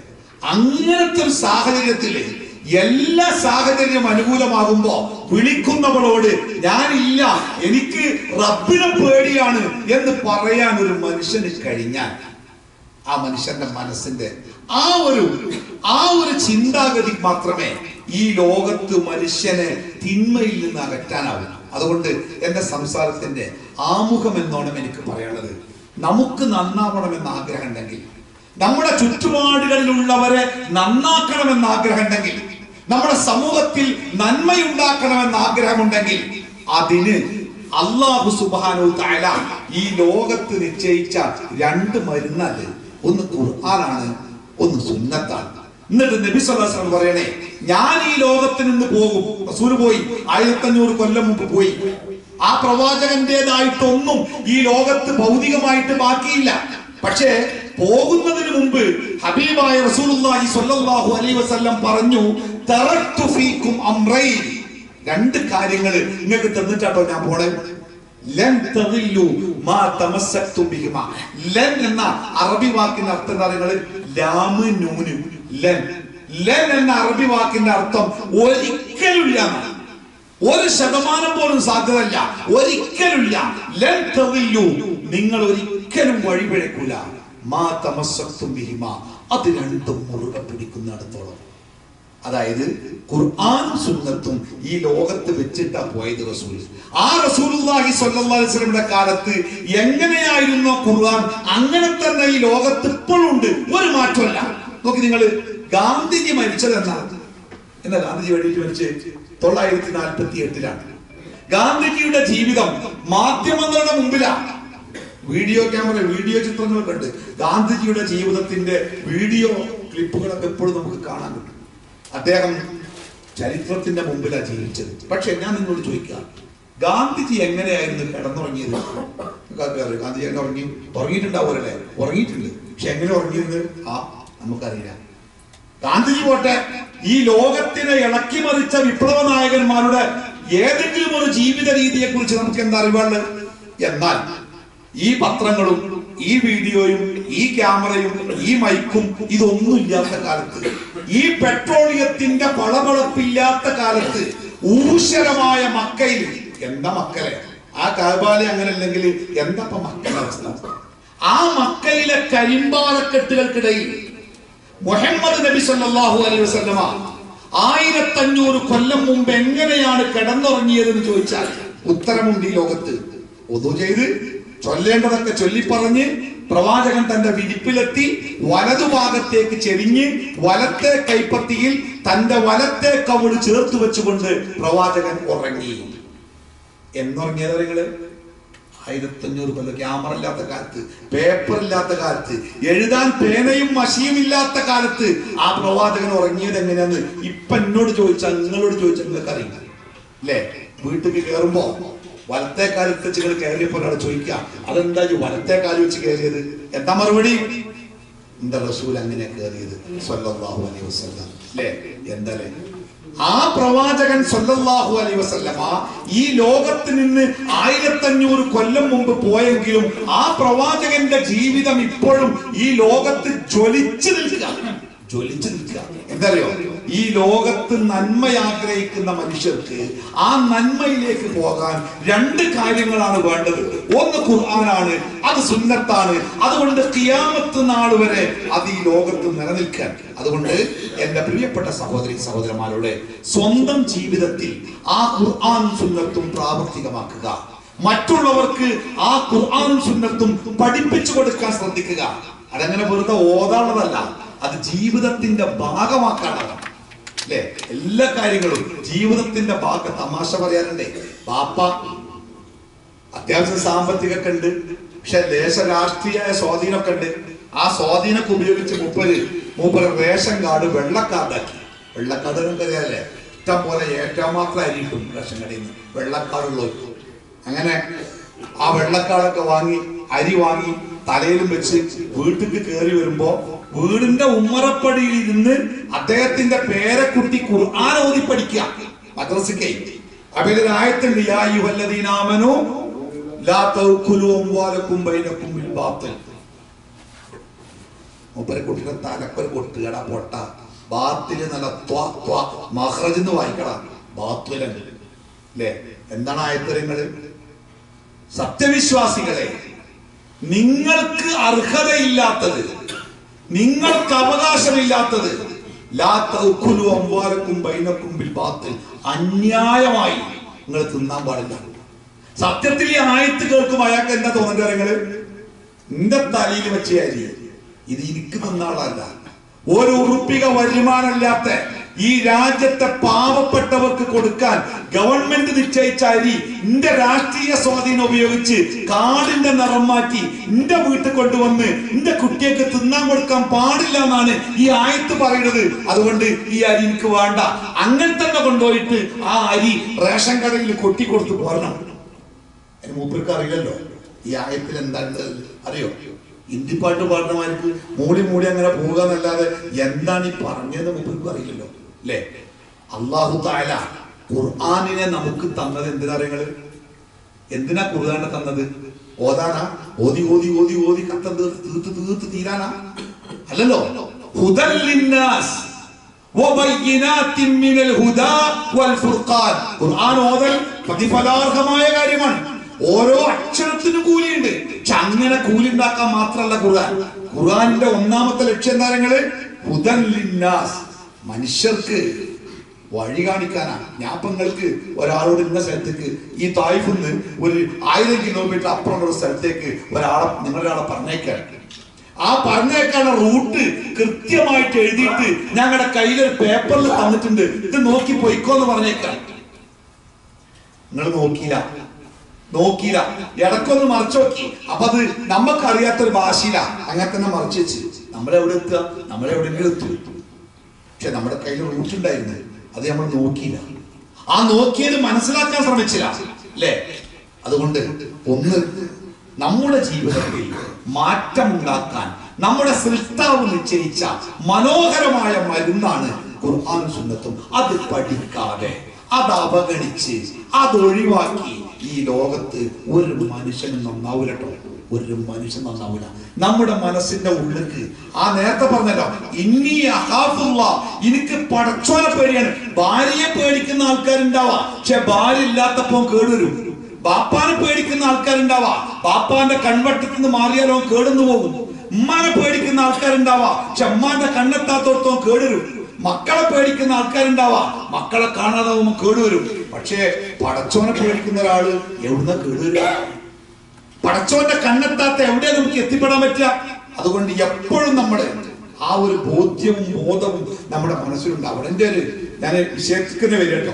എന്റെ ഒരു സുഹൃത്ത് എന്ന് പറഞ്ഞുകൂടാ, സോഷ്യൽ മീഡിയയിൽ പരിചയപ്പെട്ട ആളാണ്. അദ്ദേഹം വില്ലേജ് സമ്പന്നനാണ്. വളരെ ചെറുപ്പത്തിലെ കണ്ടമാനം പൈസ ഉണ്ടാക്കിയിട്ട് ദുന്യാവിലെ സുഖങ്ങളൊക്കെ അത്യാവശ്യം അയാള് തായ്ലൻഡിലൊക്കെ പോയിട്ട് മാസങ്ങളോളം പാർത്തിട്ടുണ്ട്. അദ്ദേഹത്തിന്റെ കച്ചവടത്തിന്റെ ഭാഗമായിരുന്നു. പിന്നെ അദ്ദേഹം ഓരോ കഥ പറയും. പിന്നെ ഇന്തോനേഷ്യയില് അങ്ങനെയൊക്കെ പോയ ഫിലിപ്പീനിലെ കഥയൊക്കെ പറയും. അപ്പം ഏകദേശം ജീവിതമൊക്കെ അങ്ങനെ ആസ്വദിച്ച ആള് ഇപ്പൊ അയാള് ഒരിക്കൽ എന്നോട് പറഞ്ഞു, സ്ഥലേ ഞാന് കുറച്ച് നന്നായിട്ടുണ്ട് കേട്ടോ, കുറച്ച് സ്ഥലം വാങ്ങിയിട്ടുണ്ട്, ഹൈവേയുടെ പക്കത്താണ്. അവിടെ പിന്നെ താഴെ 4 റൂമും മേലെ 4 റൂമായിട്ട് ഒരു ബിൽഡിംഗ് ഉണ്ടാക്കിയിട്ടുണ്ട്. അപ്പൊ അത് വാടക കൊടുക്കുമ്പോ അതിന്റെ ഒരു വരുമാനത്തിന്റെ ഒരു ഭാഗം നമുക്ക് എത്തിങ്ങാനുണ്ട് ചുങ്കത്ര. അപ്പൊ ആ എത്തിങ്ങാനൊക്കെ വേണ്ടി ഞാൻ തരും എന്ന് അദ്ദേഹം എന്നോട് പറഞ്ഞു. അപ്പൊ ഞാൻ ആയിക്കോട്ടെ അൽഹംദുലില്ലാഹ് എന്ന് പറഞ്ഞു. പിന്നെ കുറച്ച് കഴിഞ്ഞപ്പോ അദ്ദേഹം വിളിച്ചിട്ട് പറഞ്ഞു, എന്റെ കെട്ടിടത്തിൽ ഒരു വാടകക്കാർ വന്നിട്ടുണ്ട്, എനിക്കത് കൊടുക്കാൻ തോന്നുന്നില്ല, ഞാൻ കൊടുത്തില്ല, തരൂലെന്ന് പറഞ്ഞു. അപ്പൊ ഞാൻ ചോദിച്ചു അതെന്തെങ്കിലും കൊടുക്കാനേ? അപ്പൊ അദ്ദേഹം പറയണേ 8 റൂമും അവർക്ക് വേണം, നല്ല വാടകയും നല്ല അഡ്വാൻസ് ഒക്കെ തരുന്നുണ്ട്, പക്ഷെ എനിക്കത് കൊടുക്കണ ഇഷ്ടമല്ല, ഞാൻ കൊടുത്തില്ല. അപ്പൊ ഞാൻ വീണ്ടും ചോദിച്ചു എന്താ പ്രശ്നം? അപ്പൊ അയാൾ പറയണേ, അതെ ഒരു ബാങ്ക് ആണ് അത് ചോദിച്ചത്, അവർക്ക് 8 റൂം വേണം. സംഗതി എന്റെ ബിൽഡിങ്ങിന്റെ വാടകയാണ്, ബാങ്കിൽ എന്തോ ആയിക്കോട്ടെ, എനിക്കിന്റെ ബിൽഡിങ്ങിന്റെ വാടക വാങ്ങിയാൽ മതി. എന്നാലും എന്റെ ഉള്ളിലൊരു തോന്നല്, ഞാൻ എന്റെ മക്കൾക്ക് തിന്നാൻ കൊടുക്കാൻ വേണ്ടി ഉണ്ടാക്കുന്ന പൈസ ഒരു ബാങ്കിന്റെ പലിശ വരുമാനത്തിന്റെ ഭാഗമാകുമോ? അതുകൊണ്ട് ഞാൻ കൊടുത്തില്ല. ഞാൻ അങ്ങനെ ആലോചിച്ചു. ഒരു അക്കും പാത്തിനും ഇല്ലാതെ, ഒരു ഹറാമും ഹലാലും ഇല്ലാതെ ജീവിതത്തിന്റെ സുഖങ്ങളെ പിന്നാലെ പാഞ്ഞു പോയ ഒരു മനുഷ്യൻ, അയാളെ മനസ്സിലുണ്ടായ ഒരു മാറ്റം നോക്കാൻ നിങ്ങൾ അല്ലേ? പണ്ട് ഈ മദ്യത്തിന് മുങ്ങിക്കിടന്നിരുന്ന അറേബ്യയിലെ ജനങ്ങളെ ഖുർആനിലൂടെ പ്രവാചകൻ മാറ്റിയപ്പോ ഒരിക്കൽ ചില ആളുകൾ പ്രവാചകന്റെ മുമ്പിൽ സംശയം ചോദിക്കാൻ വന്ന്. എന്താ സംശയം എന്നറിയോ? റസൂലെ, ഞങ്ങൾ കള്ളു കുടിച്ചിരുന്ന കാലത്ത് ഞങ്ങളെ കുടിച്ചിരി, പിന്നെ അങ്ങ് മദ്യം നിരോധിച്ചല്ലോ, അന്ന് ഞങ്ങള് വീട്ടിൽ സ്റ്റോക്ക് ഉണ്ടായിരുന്ന മദ്യമൊക്കെ ചിന്തിക്കളഞ്ഞപ്പോഴേ ആ മദ്യം ചിന്തിയ നനഞ്ഞ മണ്ണില് പുല്ല് കിളിർത്ത് വന്ന്, അങ്ങനെയാണല്ലോ ഇവിടെ കണ്ടങ്ങള് ലേശം മഴ കിട്ടിയാല് പച്ച പുല്ല് കിളിർത്ത് വരും. ആ കിളിർത്ത് വന്ന പുല്ല് ഞങ്ങളുടെ വീട്ടിലെ ആട് തിന്ന്. ഏത് പുല്ല്? മദ്യം ചിന്തിയടത്ത് മുളച്ച പുല്ല് ഞങ്ങളുടെ വീട്ടിലെ ആട് തിന്ന്. അതുകൊണ്ട് ഇനി ആടിനെ അറുക്കുമ്പോ അതിന്റെ മാംസം ഞങ്ങൾക്ക് തിന്നാൻ പറ്റുമോ? എന്താ പറയുക സൂക്ഷ്മത. ഈ സൂക്ഷ്മതയിലേക്ക് അവരെങ്ങനെ എത്തിയത്? നിങ്ങള് ഈ ഖുർആനിലൂടെ, ഈ വിശ്വാസത്തിലൂടെയാണ്. അതുകൊണ്ട് എന്റെ പ്രിയപ്പെട്ട സഹോദരി സഹോദരന്മാരോട് ബോധ്യപ്പെടുത്താനുള്ളത്, ഖുർആനിലേക്ക് തിരിച്ചു വരിക, സുന്നത്ത് ജീവിതത്തിന്റെ ഭാഗമാക്കുക. നമ്മുടെ മനസ്സിൽ നിന്ന് പറിച്ചറിയാൻ കഴിയാത്ത, ജീവിതത്തിൽ നിന്ന് പറിച്ചറിയാൻ കഴിയാത്ത ഏതൊരു തിന്മയിൽ നിന്നും നമുക്ക് അകന്നു നിൽക്കാൻ പറ്റും നമ്മുടെ ശ്രമം ആത്മാർത്ഥമായിട്ടാണെങ്കിൽ. അള്ളാഹു നമ്മളെ എല്ലാവരെയും കാത്തു രക്ഷിക്കുമാറാവട്ടെ. അതാണ് ഇന്നത്തെ ഈ സംസാരത്തിലെ ഒന്നാമത്തെ സന്ദേശമായി എനിക്ക് എന്റെ പ്രിയപ്പെട്ടവർക്ക് നൽകാനുള്ളത്. രണ്ടാമത്തേത്, നമുക്ക് നിശ്ചയിക്കപ്പെട്ട വിഷയത്തെ കുറിച്ച് ദീർഘമായി സംസാരിക്കുന്നില്ല. 1:15 എനിക്ക് നിശ്ചയിച്ച സമയം. ഇപ്പൊ 12:52. 25 മിനിറ്റ് കൊണ്ട് ഇൻഷാ അല്ലാഹ് ഞാൻ ആ വിഷയത്തെ കുറിച്ച് വളരെ കൃത്യമായ അല്ലെങ്കിൽ ചുരുക്കിയ ചില വാക്കുകൾ നിങ്ങളോട് സംസാരിക്കാം. പറയാൻ നിൽക്കും, കേൾക്കാൻ നിങ്ങൾക്കും, ജീവിതത്തിൽ പകർത്താൻ നമുക്കെല്ലാവർക്കും അല്ലാഹു തആല തൗഫീഖ് നൽകുമാറാവട്ടെ. നമ്മുടെയൊക്കെ ജീവിതത്തിൽ നമുക്ക് ഏറ്റവും അത്യാവശ്യമായ സംഗതി എന്താണ്? പണമാണോ, ഭക്ഷണമാണോ, ആരോഗ്യമാണോ, സമാധാനമാണോ എന്ന് ഞാൻ ചോദിച്ചാൽ നിങ്ങൾ എല്ലാവരും പറയുന്ന മറുപടി സമാധാനമാണ് ഏറ്റവും ആവശ്യം. സമാധാനം ഉണ്ടെങ്കിലേ പണം ഉപയോഗിക്കാൻ പറ്റൂ, സമാധാനം ഉണ്ടെങ്കിലേ ഭക്ഷണം ഉപയോഗിക്കാൻ പറ്റൂ, സമാധാനം ഉണ്ടെങ്കിലേ ആരോഗ്യം ഉപയോഗിക്കാൻ പറ്റൂ. സമാധാനം ഇല്ലെങ്കിൽ ഇതൊക്കെ നെഗറ്റീവ് ഫലം ചെയ്യും. നമ്മളെ യൂസുഫ് അലി സാഹിബ് പറഞ്ഞില്ലേ, അദ്ദേഹത്തിന്റെ ഉമ്മാക്കോ ഉപ്പാക്കോ ഒരു വലിയ അസുഖം ഉണ്ടായപ്പോ അദ്ദേഹം ഒരു ദീർഘയാത്രയിലായിരുന്നു. ചികിത്സിക്കുന്ന ആശുപത്രിയിലെ ഡോക്ടർമാർ വിളിച്ചു പറഞ്ഞത്രേ രോഗത്തിന് കൂടുതലാണ്.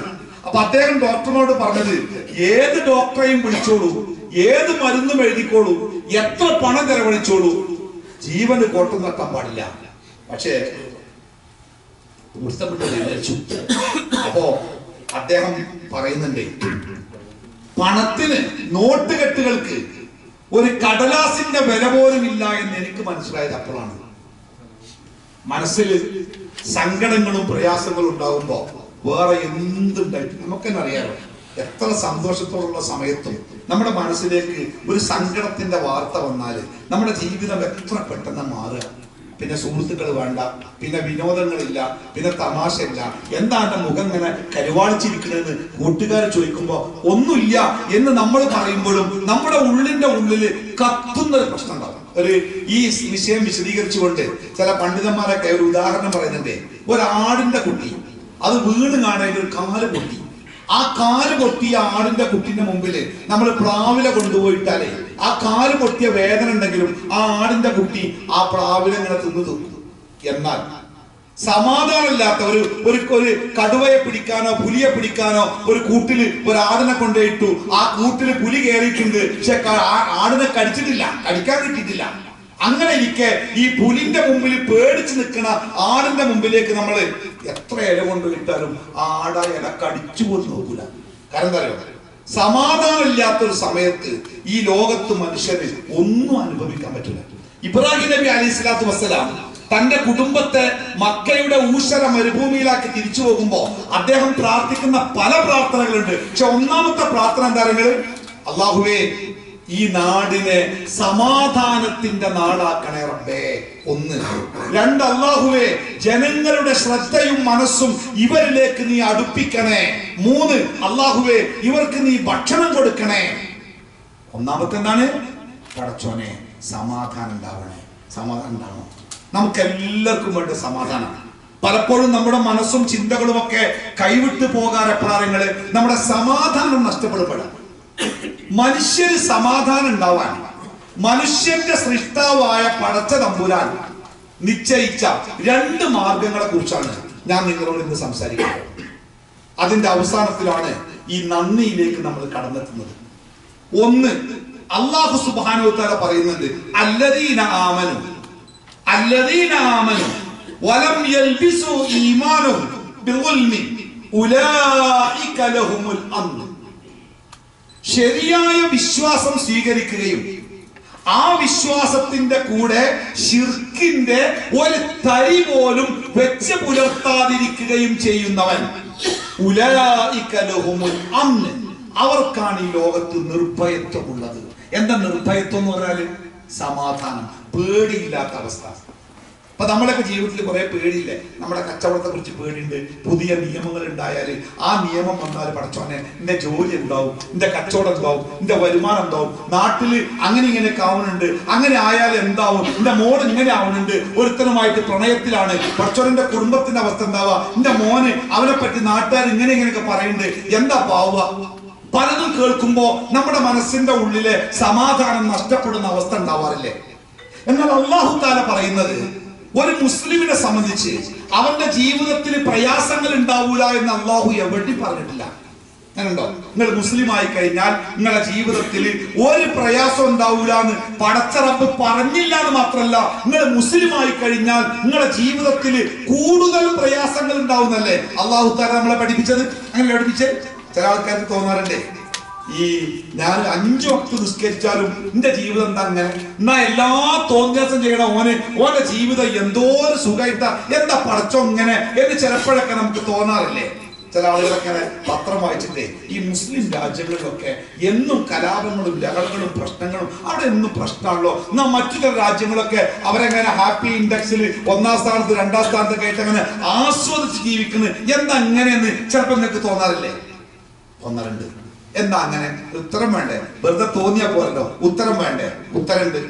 നബി സല്ലല്ലാഹു അലൈഹി വസല്ലമ ആ റസൂലുള്ളാഹി സ്വല്ലല്ലാഹു അലൈഹി വസല്ലമയോട് ഒരാൾ ചോദിക്കണേ, അല്ലാഹുവിന്റെ റസൂലേ, ഈ ലോകത്ത് ഏറ്റവും കൊടിയ പരീക്ഷണങ്ങൾ ആർക്കാണ് പ്രവാചകനെ ഉണ്ടാവുക എന്ന ചോദ്യം. എന്താ മറുപടി കൊടുത്ത്?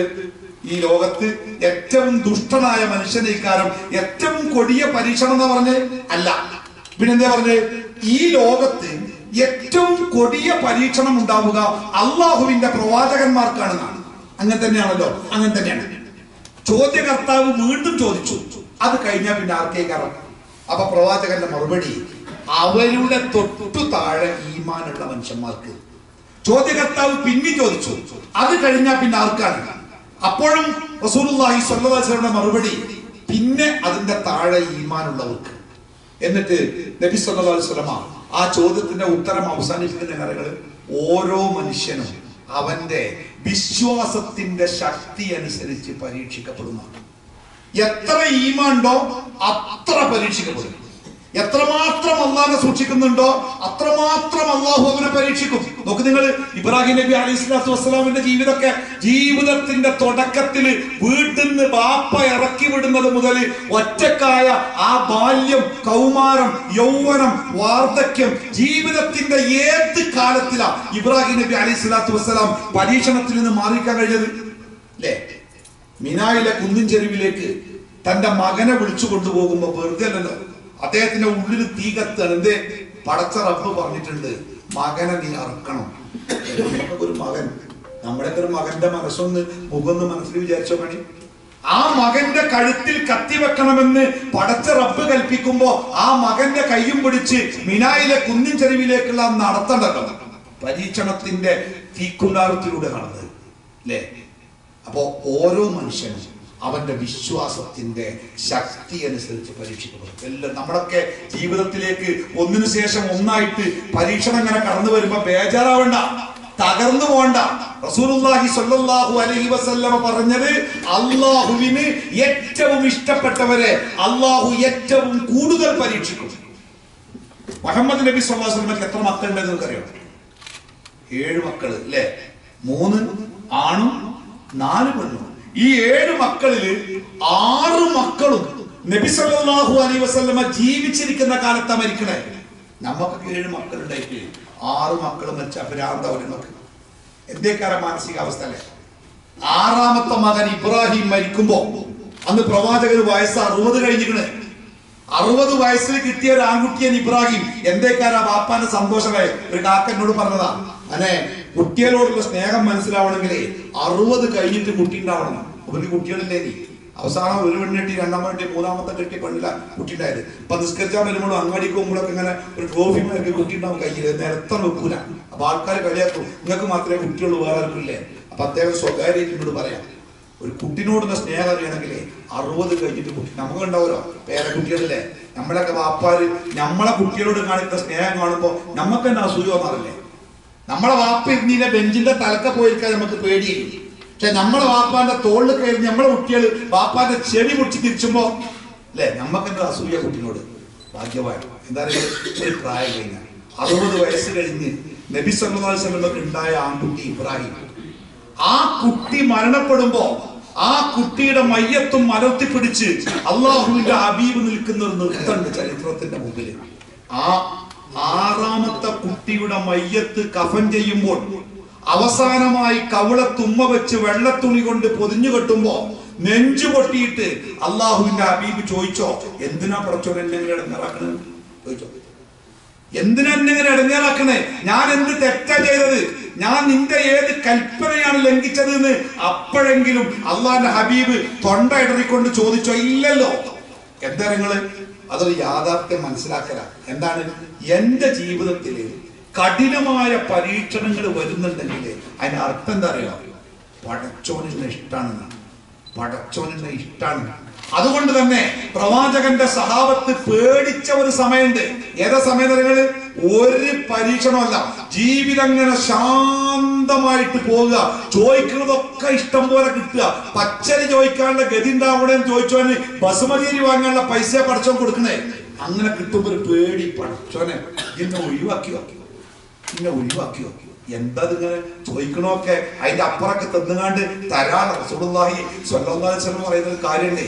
നിങ്ങൾ തെറ്റുകൾ ചെയ്തുകൊണ്ട് ജീവിക്കുമ്പോഴും നിങ്ങൾ ചോദിക്കുന്നതൊക്കെ റബ്ബ് നിങ്ങൾക്ക് തരുന്നുണ്ടെങ്കിൽ മനസ്സിലാക്കണം അതൊരു പിടുത്താണ്. എന്താണ് പിടുത്തം? നമ്മൾ ചൂണ്ടിട്ട് ആരൊക്കെ ചൂണ്ടയിടുമ്പോഴേ ആ ചൂണ്ടയിലെ ഇരയിലെ കുളത്തിലെ ഇരയില് മീൻ കൊത്തിയാലേ ഒരു പ്രൊഫഷണൽ ചൂണ്ടക്കാരനാണെങ്കിൽ എന്താ ചെയ്യാ? നിങ്ങള് ആ ഇര ഇങ്ങനെ ചൂണ്ടങ്ങനെ അയച്ചു കൊടുക്കൂലേ? എന്തിനാണ്? പാവം തിന്നുകാണ്ട് വേദനോട്ടതല്ല, അത് ശരിക്കും ഇറക്കി ആ കുളത്ത് ശരിക്കും കുളത്തട്ടേനാണ്. എന്നിട്ടൊരു പിടുത്തം. അതെന്നെ റസൂൽ പറഞ്ഞു. നിങ്ങൾ തെറ്റുകൾ ചെയ്തുകൊണ്ടിരിക്കുമ്പോഴും നിരന്തരമായി റബ്ബിനെ ധിക്കരിച്ചു കൊണ്ടിരിക്കുമ്പോഴും നിങ്ങൾ ചോദിക്കുന്നതൊക്കെയും റബ്ബ് നിങ്ങൾക്ക് തരുന്നുണ്ടെങ്കിൽ നിങ്ങൾ പേടിക്കണം, അതൊരു പിടുത്താണ് അല്ലേ? അപ്പൊ അത്തരം ഒരു സാഹചര്യം ഉണ്ടാവുമ്പോഴേ നമ്മൾ പേടിക്കണം. എന്തത്? എല്ലാം ആഗ്രഹിക്കുന്നത് കിട്ടുകയാണല്ലോ, ചോദിക്കുന്നത് തരികയാണല്ലോ. എന്നാ ഞാനോ പടച്ചോൻ ചോദിക്കുന്നത് ഒന്നും കൊടുക്കാൻ എനിക്കോട്ട് പറ്റണില്ല, എന്നിട്ടും എന്താ ഇപ്പൊ റബ്ബിനിക്ക് ഇങ്ങനെ തരുന്നത്? അത്തരം ഒരു അവസ്ഥ വരുമ്പോ സഹാബത്ത് പേടിച്ചിരുന്ന നമ്മൾ പേടിക്കണം. അപ്പോ ജീവിതത്തിൽ പ്രയാസങ്ങൾ ഉണ്ടാവുമ്പോ, പ്രയാസങ്ങളില്ലാത്ത ആരെയും കൂട്ടത്തിലുണ്ട്? ആരെങ്കിലും ഉണ്ടോ? എല്ലാവർക്കും ഉണ്ടാവും. എല്ലാവർക്കും അവരുടേതായ പ്രയാസങ്ങൾ ഉണ്ടാവും. പക്ഷെ ആ പ്രയാസങ്ങൾ ഉണ്ടാവുമ്പോ നമ്മൾ അള്ളാഹുവിന് കൊടുക്കേണ്ടത് കൊടുത്ത് അള്ളാഹുവുമായുള്ള ബന്ധം നേരെയാക്കി ശരിക്ക് ജീവിക്കുമ്പോഴും നമ്മുടെ ജീവിതത്തിൽ പ്രശ്നങ്ങൾ ഉണ്ടാകുമ്പോൾ മനസ്സിലാക്കണം അതെന്റെ റബ്ബിന് എന്നോടുള്ള ഇഷ്ടമാണ്. ഒരു സ്ത്രീ നബി സല്ലല്ലാഹു അലൈഹി വസല്ലം അടുത്ത് വന്നിട്ട് പറഞ്ഞു, റസൂലേ എനിക്ക് വേണ്ടി പ്രാർത്ഥിക്കണം. നബി സല്ലല്ലാഹു അലൈഹി വസല്ലം ആ സ്ത്രീയോട് ചോദിച്ചു, എന്താ എനിക്ക് കുഴപ്പം? ആ സ്ത്രീ പറഞ്ഞു, എനിക്കൊരു രോഗമാണ്. എന്താ രോഗം? ഒരു അപസ്മാര രോഗമാണ്. ആൾക്കാർ കഴുകി പോവുക, കൊട്ടി പറഞ്ഞ് വീഴുക, ഇതൊരു വല്ലാത്ത ബുദ്ധിമുട്ടാണ്. എന്റെ രോഗം മാറാൻ വേണ്ടി പ്രാർത്ഥിക്കണം. ചില രോഗമുണ്ട്, മരുന്നില്ലാത്ത രോഗങ്ങൾ. ഞാൻ ഈ അപസ്മാര രോഗത്തിന് ചികിത്സിക്കുന്ന ഡോക്ടർമാരോട് ചോദിച്ചു, ഈ ഒരു വിഷയവുമായി ബന്ധപ്പെട്ട് എന്തുകൊണ്ടാണ് അപസ്മാര രോഗം ഉണ്ടാവുന്നത്? അപ്പൊ അവര് പറഞ്ഞു, ഡോക്ടർ പറഞ്ഞത് ചില അപസ്മാര രോഗങ്ങൾക്ക് കാരണങ്ങളുണ്ട്, നരമ്പുകളുടെ ചെറിയ വൈകല്യങ്ങളാണ്. അത് മരുന്നുകൊണ്ട് ചിലപ്പോൾ മാറിയേക്കാണ്, ചില കുട്ടികൾക്ക് മാറും. ചിലത് പ്രായപൂർത്തിയാകുമ്പോ ഒരു 10-18 വയസ്സാകുമ്പോ സ്വാഭാവികമായിട്ട് മാറും. ചിലത് ഡോക്ടർ പറഞ്ഞത് ചിലത് അതിന്റെ കാരണം എന്താന്ന് തന്നെ വൈദ്യശാസ്ത്രത്തിന് ഇപ്പോഴും പിടുത്തല്ല.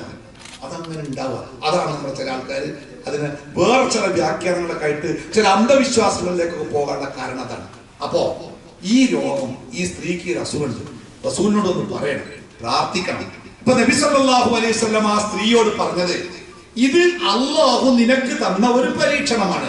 ക്ഷമയോടുകൂടി നീ ഈ പരീക്ഷണത്തെ കൈകാര്യം ചെയ്യുകയാണെങ്കിൽ, അള്ളാഹനെ ശപിക്കാതെ, അള്ളാഹനെ കുറ്റം പറയാതെ, ജീവിതത്തെ ശപിക്കാതെ, ഇത് എന്നോടുള്ള ഇഷ്ടം കൊണ്ട് എന്റെ റബ്ബ് എനിക്ക് തരുന്ന ഒരു പരീക്ഷണമാണ് എന്ന് നിങ്ങൾ മനസ്സിലാക്കുകയാണെങ്കിൽ ഈ രോഗം കൊണ്ട് നിങ്ങളുടെ പാപം അള്ളാഹ് പുറത്തു തരും. അപ്പൊ ആ സ്ത്രീ പറഞ്ഞു, റസൂലേ എങ്കിൽ എന്റെ രോഗം മാറാൻ വേണ്ടി പ്രാർത്ഥിക്കണ്ട, ഉണ്ടായിക്കോട്ടെ, വേറെ കുഴപ്പമൊന്നുമില്ലല്ലോ, ഞാൻ സഹിച്ചോളാം. പക്ഷേ ഒരു പ്രാർത്ഥന വേണം. അതെന്താണ്? ഞാന് ആൾക്കാർക്കിടയിൽ കൊട്ടിപ്പറഞ്ഞ് വീഴുമ്പോഴേ എന്റെ വസ്ത്രങ്ങൾ സ്ഥാനം തെറ്റിയിട്ട് പലപ്പോഴും ആൾക്കാര് എന്റെ ഔറത്ത് കാണുന്നുണ്ട്, അത് പിന്നീട് എനിക്ക് വലിയ മാനക്കേടാവുന്നുണ്ട്. അതുകൊണ്ട് എന്റെ ഔറത്ത് വെളിവാകാതിരിക്കാൻ വേണ്ടി അങ്ങ് പ്രാർത്ഥിക്കണം. റസൂൽ പ്രാർത്ഥിച്ചു. ആ സ്ത്രീക്ക് വലിയ സന്തോഷമായി. അങ്ങനെ സന്തോഷത്തോടെ ആ പെണ്ണ് നടന്നു പോകുമ്പോ നബി സല്ലല്ലാഹു അലൈഹി വസല്ലം തന്റെ സഹാബത്തിനോട് ചോദിക്കുന്നുണ്ട്, സ്വർഗത്തിലേക്ക് പോകുന്ന ഒരു പെണ്ണിനെ കാണെങ്കിൽ ഇതാ ഓടെ നോക്കിക്കൊള്ളുന്ന പറഞ്ഞേ അല്ലേ? അപ്പൊ നമ്മുടെയൊക്കെ ജീവിതത്തിൽ ചില പ്രയാസങ്ങളും ബുദ്ധിമുട്ടൊക്കെ ഉണ്ടാകുമ്പോൾ നമ്മൾ മനസ്സിലാക്കുക, ഇത് അല്ലാഹു തആല എനിക്ക് നന്മയ്ക്ക് വേണ്ടി തന്ന സംഗതിയാണ്. ഞാൻ 10 C ക്ലാസ്സിൽ പഠിക്കും, 10 B ക്ലാസ്സിൽ പഠിക്കുമ്പോൾ എന്റെ ക്ലാസ്സിൽ മൊത്തത്തിൽ ഏകദേശം എല്ലാവരും മണ്ടന്മാരാണ് നമ്മളെ. അപ്പൊ അതുകൊണ്ട് തന്നെ അവിടെ വരുന്ന മാഷന്മാരൊക്കെ പറയും, ഈ ക്ലാസ്സിൽ നിന്ന് ഒറ്റ 10ാം ക്ലാസ് പാസ്സായാൽ ഞാൻ ഈ ജോലി നിർത്തി പോകുമെന്ന് പറയുന്ന മാഷന്മാർ വരെ ഉണ്ടായി. എല്ലാവരും എല്ലാം ഉഷാറില്ല, അതുകൊണ്ടേക്കാണ്. പക്ഷെ ഞാനൊക്കെ വിചാരിക്കുന്നു സത്യം തന്നെ കാരണം നമ്മൾ പാസ്സാവില്ല. കണക്ക് എന്ന് പറഞ്ഞാൽ അത്ര ഇഷ്ടമില്ലാത്ത വിഷയം ഒരു ഇഷ്ടമുണ്ട്. പക്ഷെ ഞങ്ങൾക്കൊരു കണക്ക് ടീച്ചർ തന്നെ, റൈച്ചൽ ടീച്ചർ എന്നാ പറയാം. ആ ടീച്ചർക്ക് എന്തോ എന്നോടത്തിൽ ഇഷ്ടം കൂടുതലാണ്. അപ്പൊ ടീച്ചർ ആദ്യം വന്നാൽ എൻ്റെ ബുക്ക് നോക്കും, ഹോംവർക്ക് ചെയ്ത് നോക്കും. എല്ലാവരും എന്നെ കളിയാക്കും. ആദ്യം ഹോംവർക്ക് ചെയ്തില്ലെങ്കിൽ അടി കിട്ടുന്നു, ഉള്ളൊക്കെ കിട്ടിയിട്ട് ഇവിടെയൊക്കെ ചൊന്നി 10 തൊട്ടിട്ടുന്ന നമ്പറൊന്നും അവർക്കറിയില്ല, സൈഡ് ലൈനൊന്നും ഇല്ലാത്തതുകൊണ്ടേ കിട്ടിയ കൊണ്ടല്ലാതെ. അപ്പൊ ഇവിടെയൊക്കെ ചുവപ്പെന്ന് അറിയുന്നു ഉള്ളിയിട്ട് a+b² + 2ab + b² എന്ന് ഉറക്കത്തിൽ നിന്ന് ചോദിച്ചാൽ എന്തിനും നിനക്കറിയില്ല. പക്ഷെ ആ സൂത്രവാക്യം കാണാപ്പാടായിട്ട് അറിയാം. ഈ ടീച്ചറെ പഠിച്ചില്ല. പക്ഷെ അതുകൊണ്ട് ഞാൻ പരീക്ഷയ്ക്ക് പാസ്സായി. അന്ന് എനിക്ക് ആ ടീച്ചറെ കണ്ട് ദേഷ്യം. ടീച്ചർ എഴുതുമ്പോത്തിന് ആ ദിശാക്കളോട് അറിയാം. എല്ലാവരും ചോദിച്ചുമ്പോൾ ഞാൻ അങ്ങനെ ചെയ്യും. അതുകൊണ്ട് ആ ക്ലാസ്സിൽ ഏറ്റവും തോന്നുന്ന മാർക്ക് ഞാൻ പാസ്സായി. അത് എനിക്ക് മനസ്സിലായതൊക്കെ അറിയാം 10ാം ക്ലാസ്സിലെ റിസൾട്ട് വന്നപ്പോഴാണ് അല്ലേ. അപ്പൊ ജീവിതത്തില് ഞാൻ ഇങ്ങനെയൊക്കെ ആയിട്ടും എന്തുകൊണ്ടാണ് എന്റെ ജീവിതം ഇങ്ങനെ ഇടങ്ങേറുന്നിങ്ങോട്ട് കരകയറാത്തത് എന്ന് ചില ആൾക്കാർക്ക് സംശയം ഉണ്ടെങ്കിലേ ആ സംശയം ഒരു സന്തോഷത്തിന്റെ ചോദ്യമാവട്ടെ. എന്റെ റബ്ബ് എന്നോട് ഇഷ്ടമാണ്, അതുകൊണ്ടാണ് ഇങ്ങനെ അല്ലേ. ഒരു കാര്യം കൂടി മനസ്സിലാക്കണം. വിശുദ്ധ ഖുർആനിൽ അള്ളാഹു പറഞ്ഞ ഒരൊറ്റ ആയത്ത് അത് നിങ്ങൾ മനസ്സിൽ ഇങ്ങനെ കൊത്തി വെക്കണം കേട്ടോ, മറക്കരുത്. എന്നാ ഒരു സങ്കടത്തിലും നിങ്ങൾ പതറിപ്പോവില്ല. ഖുൽ, നബിയെ പറഞ്ഞു കൊടുക്കുക, ലൻ യുസീബനാ ഇല്ലാ മാ കതബല്ലാഹു ലനാ ഹുവ മൗലാനാ. ഈ ആയത്തിൽ ഭാഗം അത് നിങ്ങൾ പഠിച്ചു വെക്കണം. എന്താ അർത്ഥങ്ങൾ? ഖുൽ, നബിയെ പറഞ്ഞു കൊടുക്കുക, ലൻ യുസീബനാ, നമുക്ക് ബാധിക്കുകയില്ല, ഇല്ലാ മാ കതബല്ലാഹു ലനാ, നമുക്ക് ബാധിക്കണമെന്ന് പടച്ച റബ്ബ് എന്താണോ നിശ്ചയിച്ചത് അതല്ലാത്ത ഒരു കാര്യം നമുക്ക് ബാധിക്കൂല. ഒന്നാമത്തെ കാര്യം തന്നെ എന്തൊക്കെ സംഭവിച്ചിക്കണോ അതൊക്കെ പടച്ചോൻ തീരുമാനിച്ച. എന്തൊക്കെ ഇന്നത്തെ കച്ചവടത്തില് 10 ഉറുപ്യ നിങ്ങൾക്ക് ലാഭം കിട്ടിക്കണോ അതിന്റെ അർത്ഥം എന്താ? ഏതോ ഒരുത്തന്റെ 10 ഉറുപ്യ പോയിക്കണ്, അത് നിങ്ങൾക്ക് കിട്ടണമെന്ന് പടച്ചോൻ നിശ്ചയിച്ചിക്കണ്, അതാ കിട്ടിയത്. അതുകൊണ്ട് അമിതമായി സന്തോഷിക്കണ്ട. അല്ല പറയാം, ഇനി നാളത്തെ കച്ചവടം കഴിഞ്ഞ് കണക്കൂട്ടുമ്പം 10 ഉറുപ്യ നഷ്ടമാണോ, ഏതോ ഒരുത്തര് 10 ഉറുപ്യ ലാഭം കിട്ടിക്കണ്, അത് ഇന്ത്യക്ക് നിർത്തി കൊടുക്കാനാ പടച്ചോൻ തീരുമാനിച്ച് അത് പടച്ചോൻ കൊടുത്തിക്കണ്. അതാണ് അല്ല എന്താണോ എനിക്കും വേണ്ടി എഴുതിയത് അതല്ലാതെ യാതൊന്നും സംഭവിക്കൂല. അതൊന്ന് അതിന്റെ കൂടെ ചേർത്ത് വെക്കേണ്ട രണ്ടാമത്തെ വാക്യം കാര്യങ്ങള് ഹുവ മൗലാന. ആ റബ്ബ് ആരാണ്? എന്റെ ശത്രു, എന്നോട് ദേഷ്യമുള്ള ആളോ, എന്നോട് എന്തോ വൈരാഗ്യമുള്ള ആളോ, ഞാനിങ്ങനെ ഇടങ്ങേറാകുമ്പോ വറവ് ചട്ടിയിലെ കടുക് പോലെ ഒരു കുട്ടി അവിടെ, ഒരു കുട്ടി ഇവിടെ ആശുപത്രിയിൽ, അപ്പൊ ഒരു മകള് തെറ്റി വന്നിട്ട് പെണ്ണിന്റെ സുഖല്ല, അമ്മ ആശുപത്രിയിൽ, ആകപ്പാടെ ഇടങ്ങേറിന്റെ ആ വറവ് ചട്ടിയിൽ പൊട്ടിങ്ങനെ ഇടങ്ങേറാകുന്നത് കണ്ട് സന്തോഷിക്കുന്ന ഒരു ദുഷ്ടനായ പടച്ചോനല്ല നമ്മളെ പടച്ചോൻ. ഹുവ മൗലാന, അവൻ നമ്മുടെ സംരക്ഷകനാണ്.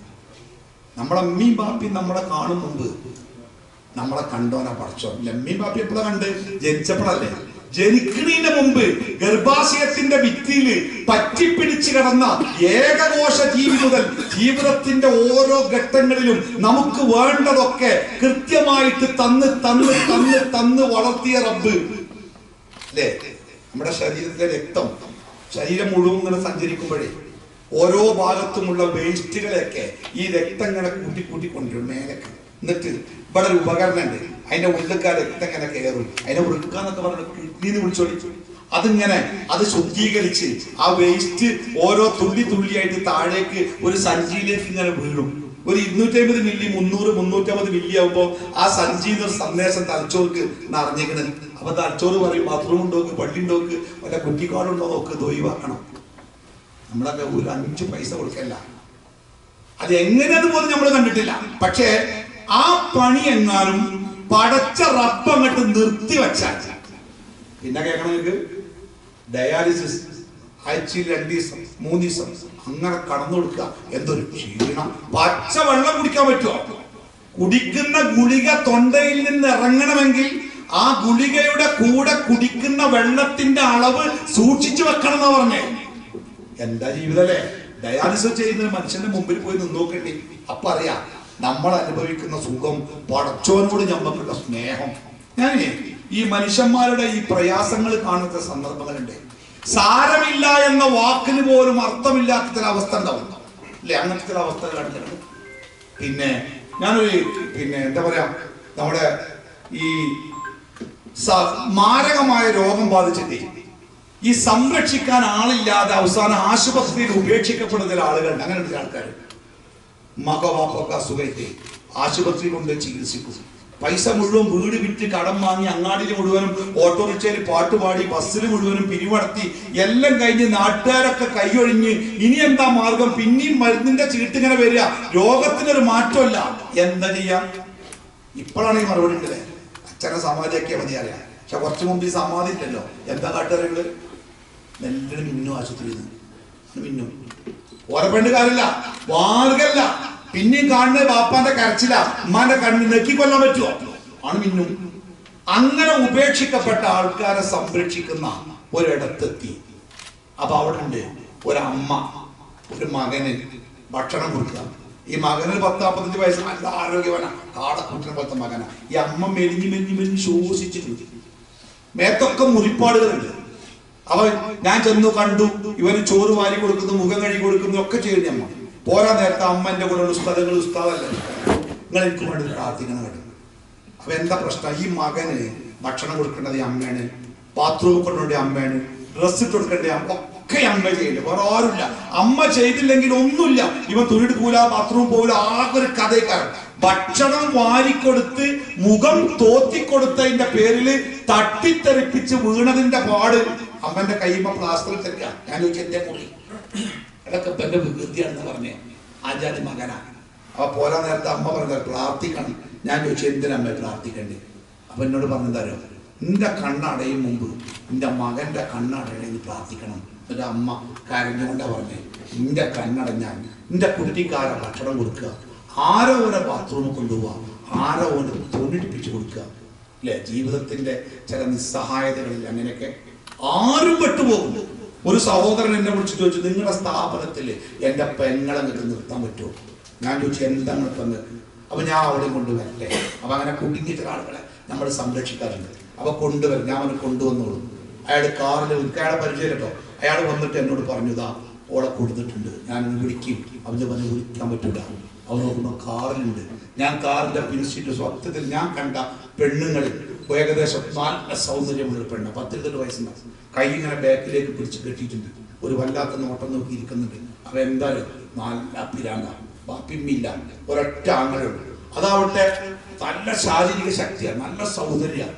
വസ്ത്രമൊക്കെ കീറിപ്പറിഞ്ഞ് എറിച്ചിട്ട് വീട്ടിൽ നിന്ന് ഇറങ്ങി ഓടും. അതാ രോഗം. ഒക്കെ തുണിപ്പയൊക്കെ വലിച്ചു കീറിയിട്ട് നാട്ടുകാർ പലവട്ടം പരാതി പറഞ്ഞതാ. അതിന്റെ മനുഷ്യന്മാർക്ക് ഒരു ശൃംഖലൊക്കെ ഉണ്ടാവുമല്ലോ. ഇദ്ദേഹം മണല് വാരി ജീവിക്കുന്ന സാധാരണ അങ്ങനെയാണ്. പണിക്ക് പോയിട്ട് കുറെ കാലമായി നാട്ടുകാരെ സഹായത്തിൽ നിന്ന് ഇപ്പൊ പട്ടിണിയാണ്. പണിക്ക് പോകണമെങ്കിൽ ഇവളെ എവിടെ നിർത്തണം? എവിടെ നിർത്താം?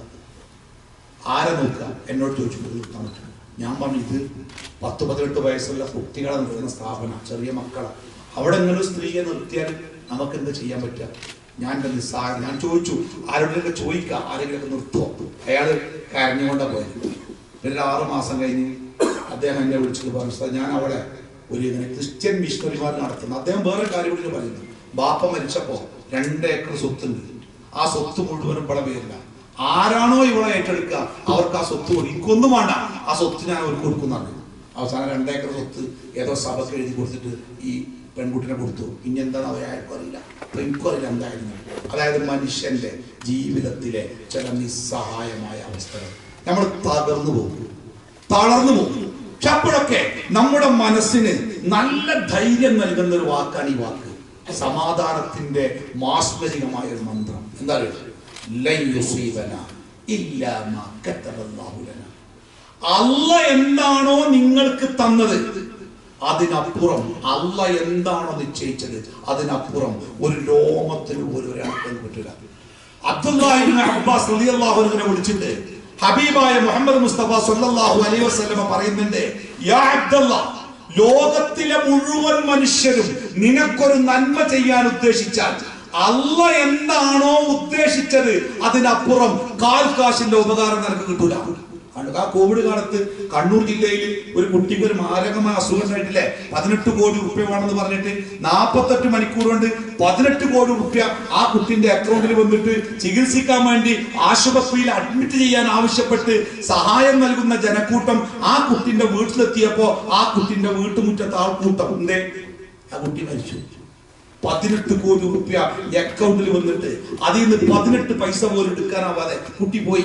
അതാ റസൂൽ പറഞ്ഞേ, യാ അബ്ദുല്ലാ, ലോകത്തിലെ മുഴുവൻ മനുഷ്യരും നിന്നെ ഒരു സഹായിക്കാൻ തീരുമാനിച്ചാൽ പടച്ച റബ്ബ് എന്ത് തീരുമാനിച്ചോ അതിനപ്പുറം ഒരു വസ്തു നിനക്ക് കിട്ടില്ല. 2, യാ അബ്ദുല്ലാ, ലോകത്തിലെ മുഴുവൻ മനുഷ്യരും നിന്നെ ഉപദ്രവിക്കാൻ തീരുമാനിച്ചാൽ അല്ലാഹ് എന്തു തീരുമാനിച്ചോ അതിനപ്പുറം ഒരു രോമത്തിന് പോലും തൊടാൻ ആരെക്കൊണ്ടും കഴിയില്ല. അതുകൊണ്ട് ഇദാ സഅൽത, നിനക്ക് എന്തെങ്കിലും കിട്ടാൻ ആഗ്രഹമുണ്ടെങ്കിൽ ഫസ്അലില്ലാഹ്, അല്ലാഹുവിനോട് ചോദിച്ചോ. ഏതെങ്കിലും അപകടത്തിൽ നിന്ന് രക്ഷപ്പെടാൻ നിനക്ക് ആഗ്രഹമുണ്ടെങ്കിൽ ഫസ്തഇദ് ബില്ലാഹ്, അല്ലാഹുവിനോട് അഭയം തേടിക്കോ. ഒന്ന്, എന്റെ പ്രിയപ്പെട്ടവരെ, സമാധാനം ഉണ്ടാവാൻ നമ്മുടെ മനസ്സ് അല്ലാഹുവിൽ സമർപ്പിക്കുക. കിട്ടുന്നത് നമ്മളെ ഈമാൻ കാര്യം 6 പഠിച്ചില്ല. 6ാമത്തായിട്ട് എന്താ പഠിച്ചത്? നന്മയും തിന്മയുമായി എന്റെ ജീവിതത്തിൽ സംഭവിക്കുന്ന ഏതൊരു കാര്യവും ബാക്കി അല്ലാഹുവിൽ നിന്നാണ്. ആ വിശ്വാസം എവിടെ നമ്മൾ പതറുക, നമുക്കെത്ര.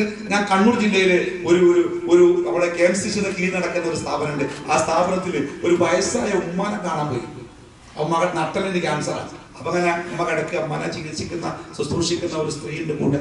അപ്പൊ ആ സ്ത്രീ എന്നോട് പറഞ്ഞു, ഉമ്മാക്ക് ഇനി കുഴപ്പമൊന്നുമില്ല, വേദന കണ്ട് മുടിയോടൊന്നും കാര്യമില്ല, എന്നാലും ഉമ്മ എപ്പോഴും ഖുർആനോദി കണ്ട വേദന അങ്ങനെ മാറും, പക്ഷെ ചില നേരത്ത് ഉമ്മ കരയും. അപ്പൊ ഞാൻ ചോദിച്ചു എപ്പോഴാണ്? അപ്പൊ ഉമ്മക്ക് വയറ്റിന്ന് പോവാ, മൂത്രമൊഴിക്കാണ്ട് വന്നാൽ പേരും കരച്ചില്ല. അപ്പൊ ഞാൻ ചോദിച്ചു എന്റെ വേദന വല്ലതുമില്ല? വേദന ഉണ്ടോ? നല്ല കാര്യങ്ങൾ. അപ്പൊ എന്താ പ്രശ്നങ്ങള്? പ്രായപൂർത്തിയായ കാലം മുതലേ തന്റെ ശരീരത്തിൽ ഒരു മുടിയഴ പോലും ഒരു അന്യ പുരുഷനെ കാണിക്കാതെ ജീവിച്ച ഒരു സ്ത്രീയാണ്. ഇപ്പൊ ഈ അവസ്ഥ വന്നപ്പോ ഈ മലമൂത്ര വിസർജനങ്ങൾ പോയി കഴിഞ്ഞാലേ അത് ശുദ്ധീകരിക്കാൻ വേണ്ടി വരുന്നതേ തൊട്ടടുത്ത കോളേജിലെ പാലിയേറ്റീവിന്റെ വളണ്ടിയർമാരാണ്, NSSന്റെ വളണ്ടിയർമാരാണ്. അത് ആണും പെണ്ണൊക്കെ ഉണ്ടാവും.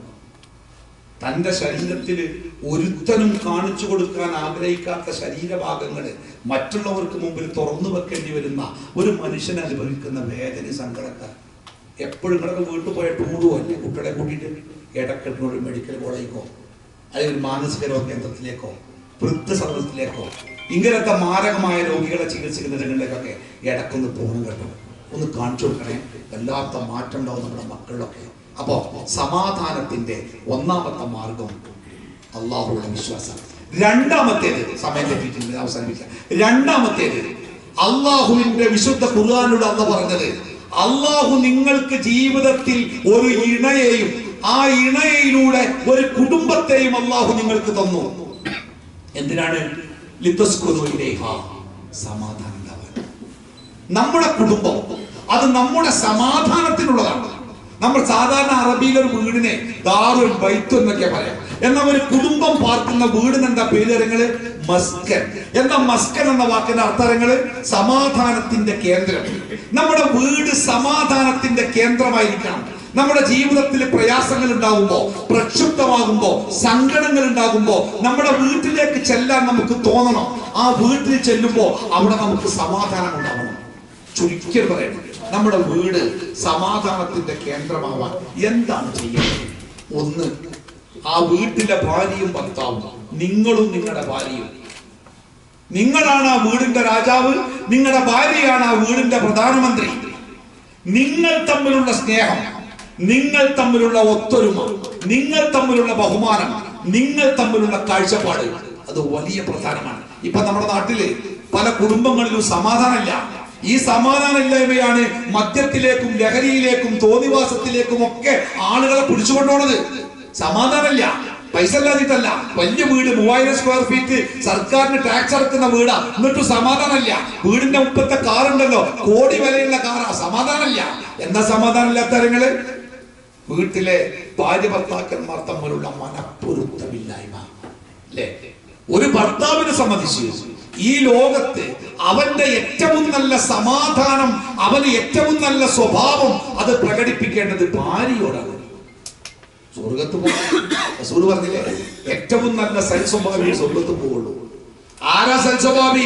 സ്വന്തം ഭാര്യയോട് ഏറ്റവും നന്നായി പെരുമാറുന്നവരാണ് ഏറ്റവും നല്ല സ്വഭാവമുള്ളവർ. നമ്മൾ ഏറ്റവും നല്ല സ്വഭാവമുള്ള ആളാണെന്ന് നമ്മുടെ നാട്ടുകാരോ ഒപ്പം ജോലി ചെയ്യുന്ന ആൾക്കാരോ നമ്മുടെ കമ്പനി മാനേജ്മെന്റോ അല്ല പറയേണ്ടത്. നമ്മൾ നല്ല സ്വഭാവക്കാരനാണ് എന്ന് നമ്മുടെ ഭാര്യ പറയണം.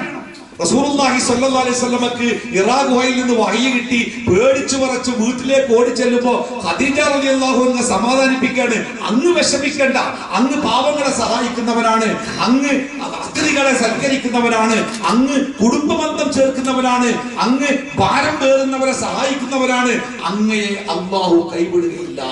ഒരു ഭാര്യയുടെ സർട്ടിഫിക്കറ്റ് അല്ലേ? നമ്മളെ കുറിച്ച് നമ്മുടെ ഭാര്യ നല്ലത് പറയണം. തീർന്നില്ല.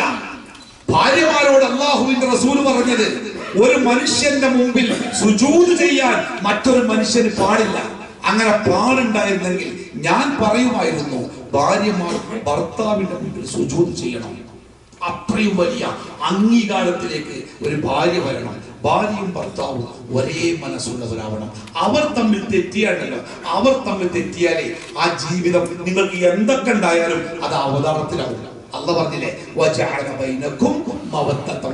ഞാൻ എന്റെ ഒരു അനുഭവം പലയിടത്തും പറയണ്ടേ. കോഴിക്കോട് ജില്ലയിലെ ഒരു ആശുപത്രിയുടെ ICUവിൽ ആകെ പൈപ്പിട്ട് കിടക്കുന്ന 19 വയസ്സായ ഒരു മനുഷ്യനെ കാണാൻ തന്നെ. അപ്പൊ അദ്ദേഹത്തോട് തോന്നൊന്നും സംസാരിക്കാൻ പാടില്ല.